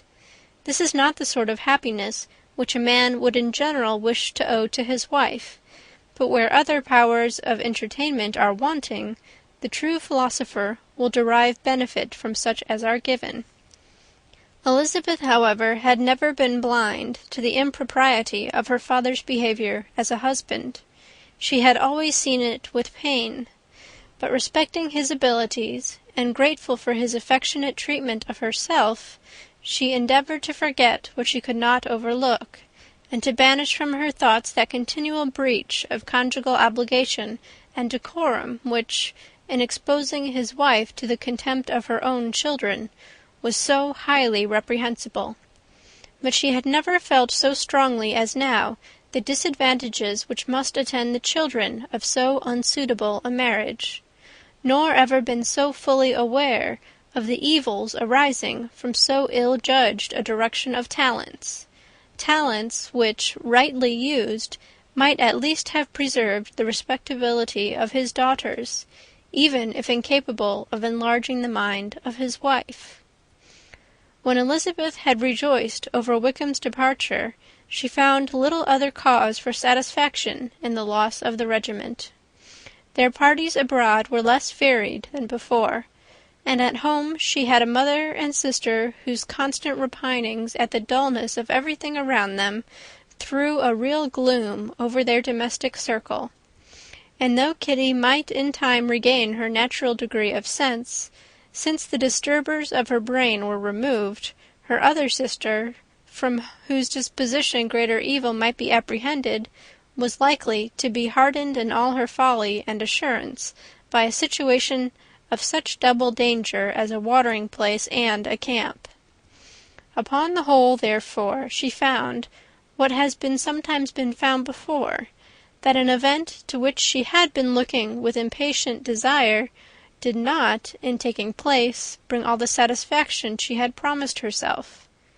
It was consequently necessary to name some other period for the commencement of actual felicity, to have some other point on which her wishes and hopes might be fixed, and by again enjoying the pleasure of anticipation, console herself for the present, and prepare for another disappointment. Her tour to the lakes was now the object of her happiest thoughts. It was her best consolation for all the uncomfortable hours which the discontentedness of her mother and Kitty made inevitable, and could she have included Jane in the scheme, every part of it would have been perfect. But it is fortunate, thought she, that I have something to wish for. Were the whole arrangement complete, my disappointment would be certain. But here, by carrying with me one ceaseless source of regret in my sister's absence, I may reasonably hope to have all my expectations of pleasure realized. A scheme of which every part promises delight can never be successful, and general disappointment is only warded off by the defence of some little peculiar vexation. When Lydia went away, she promised to write very often and very minutely to her mother and Kitty, but her letters were always long expected, and always very short. Those to her mother contained little else than that they were just returned from the library, where such and such officers had attended them, and where she had seen such beautiful ornaments as made her quite wild, that she had a new gown, or a new parasol, which she would have described more fully, but was obliged to leave off in a violent hurry, as Mrs. Forster called her, and they were going off to the camp. And from her correspondence with her sister there was still less to be learnt, for her letters to Kitty, though rather longer, were much too full of lines under the words to be made public. After the first fortnight or 3 weeks of her absence, health, good humour, and cheerfulness began to reappear at Longbourn. Everything wore a happier aspect. The families who had been in town for the winter came back again, and summer finery and summer engagements arose. Mrs. Bennet was restored to her usual querulous serenity, and, by the middle of June, Kitty was so much recovered as to be able to enter Meryton without tears, an event of such happy promise as to make Elizabeth hope that by the following Christmas she might be so tolerably reasonable as not to mention an officer above once a day, unless, by some cruel and malicious arrangement at the War Office, another regiment should be quartered in Meryton. The time fixed for the beginning of their northern tour was now fast approaching, and a fortnight only was wanting of it, when a letter arrived from Mrs. Gardiner, which at once delayed its commencement and curtailed its extent. Mr. Gardiner would be prevented by business from setting out till a fortnight later in July, and must be in London again within a month, and as that left too short a period for them to go so far and see so much as they had proposed, or at least to see it with the leisure and comfort they had built on, they were obliged to give up the Lakes and substitute a more contracted tour, and, according to the present plan, were to go no farther northwards than Derbyshire.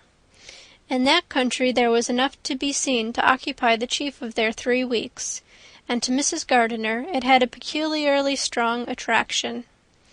The town where she had formerly passed some years of her life, and where they were now to spend a few days, was probably as great an object of her curiosity as all the celebrated beauties of Matlock, Chatsworth, Dovedale, or the Peak. Elizabeth was excessively disappointed. She had set her heart on seeing the Lakes, and still thought there might have been time enough, but it was her business to be satisfied, and certainly her temper to be happy, and all was soon right again. With the mention of Derbyshire, there were many ideas connected. It was impossible for her to see the word without thinking of Pemberley and its owner. "But surely," said she, "I may enter his county without impunity, and rob it of a few petrified spars without his perceiving me." The period of expectation was now doubled. 4 weeks were to pass away before her uncle and aunt's arrival. But they did pass away, and Mr. and Mrs. Gardiner, with their 4 children, did at length appear at Longbourn. The children, 2 girls of 6 and 8 years old, and 2 younger boys, were to be left under the particular care of their cousin Jane, who was the general favourite, and whose steady sense and sweetness of temper exactly adapted her for attending to them in every way, teaching them, playing with them, and loving them. The Gardiners stayed only one night at Longbourn, and set off the next morning with Elizabeth in pursuit of novelty and amusement.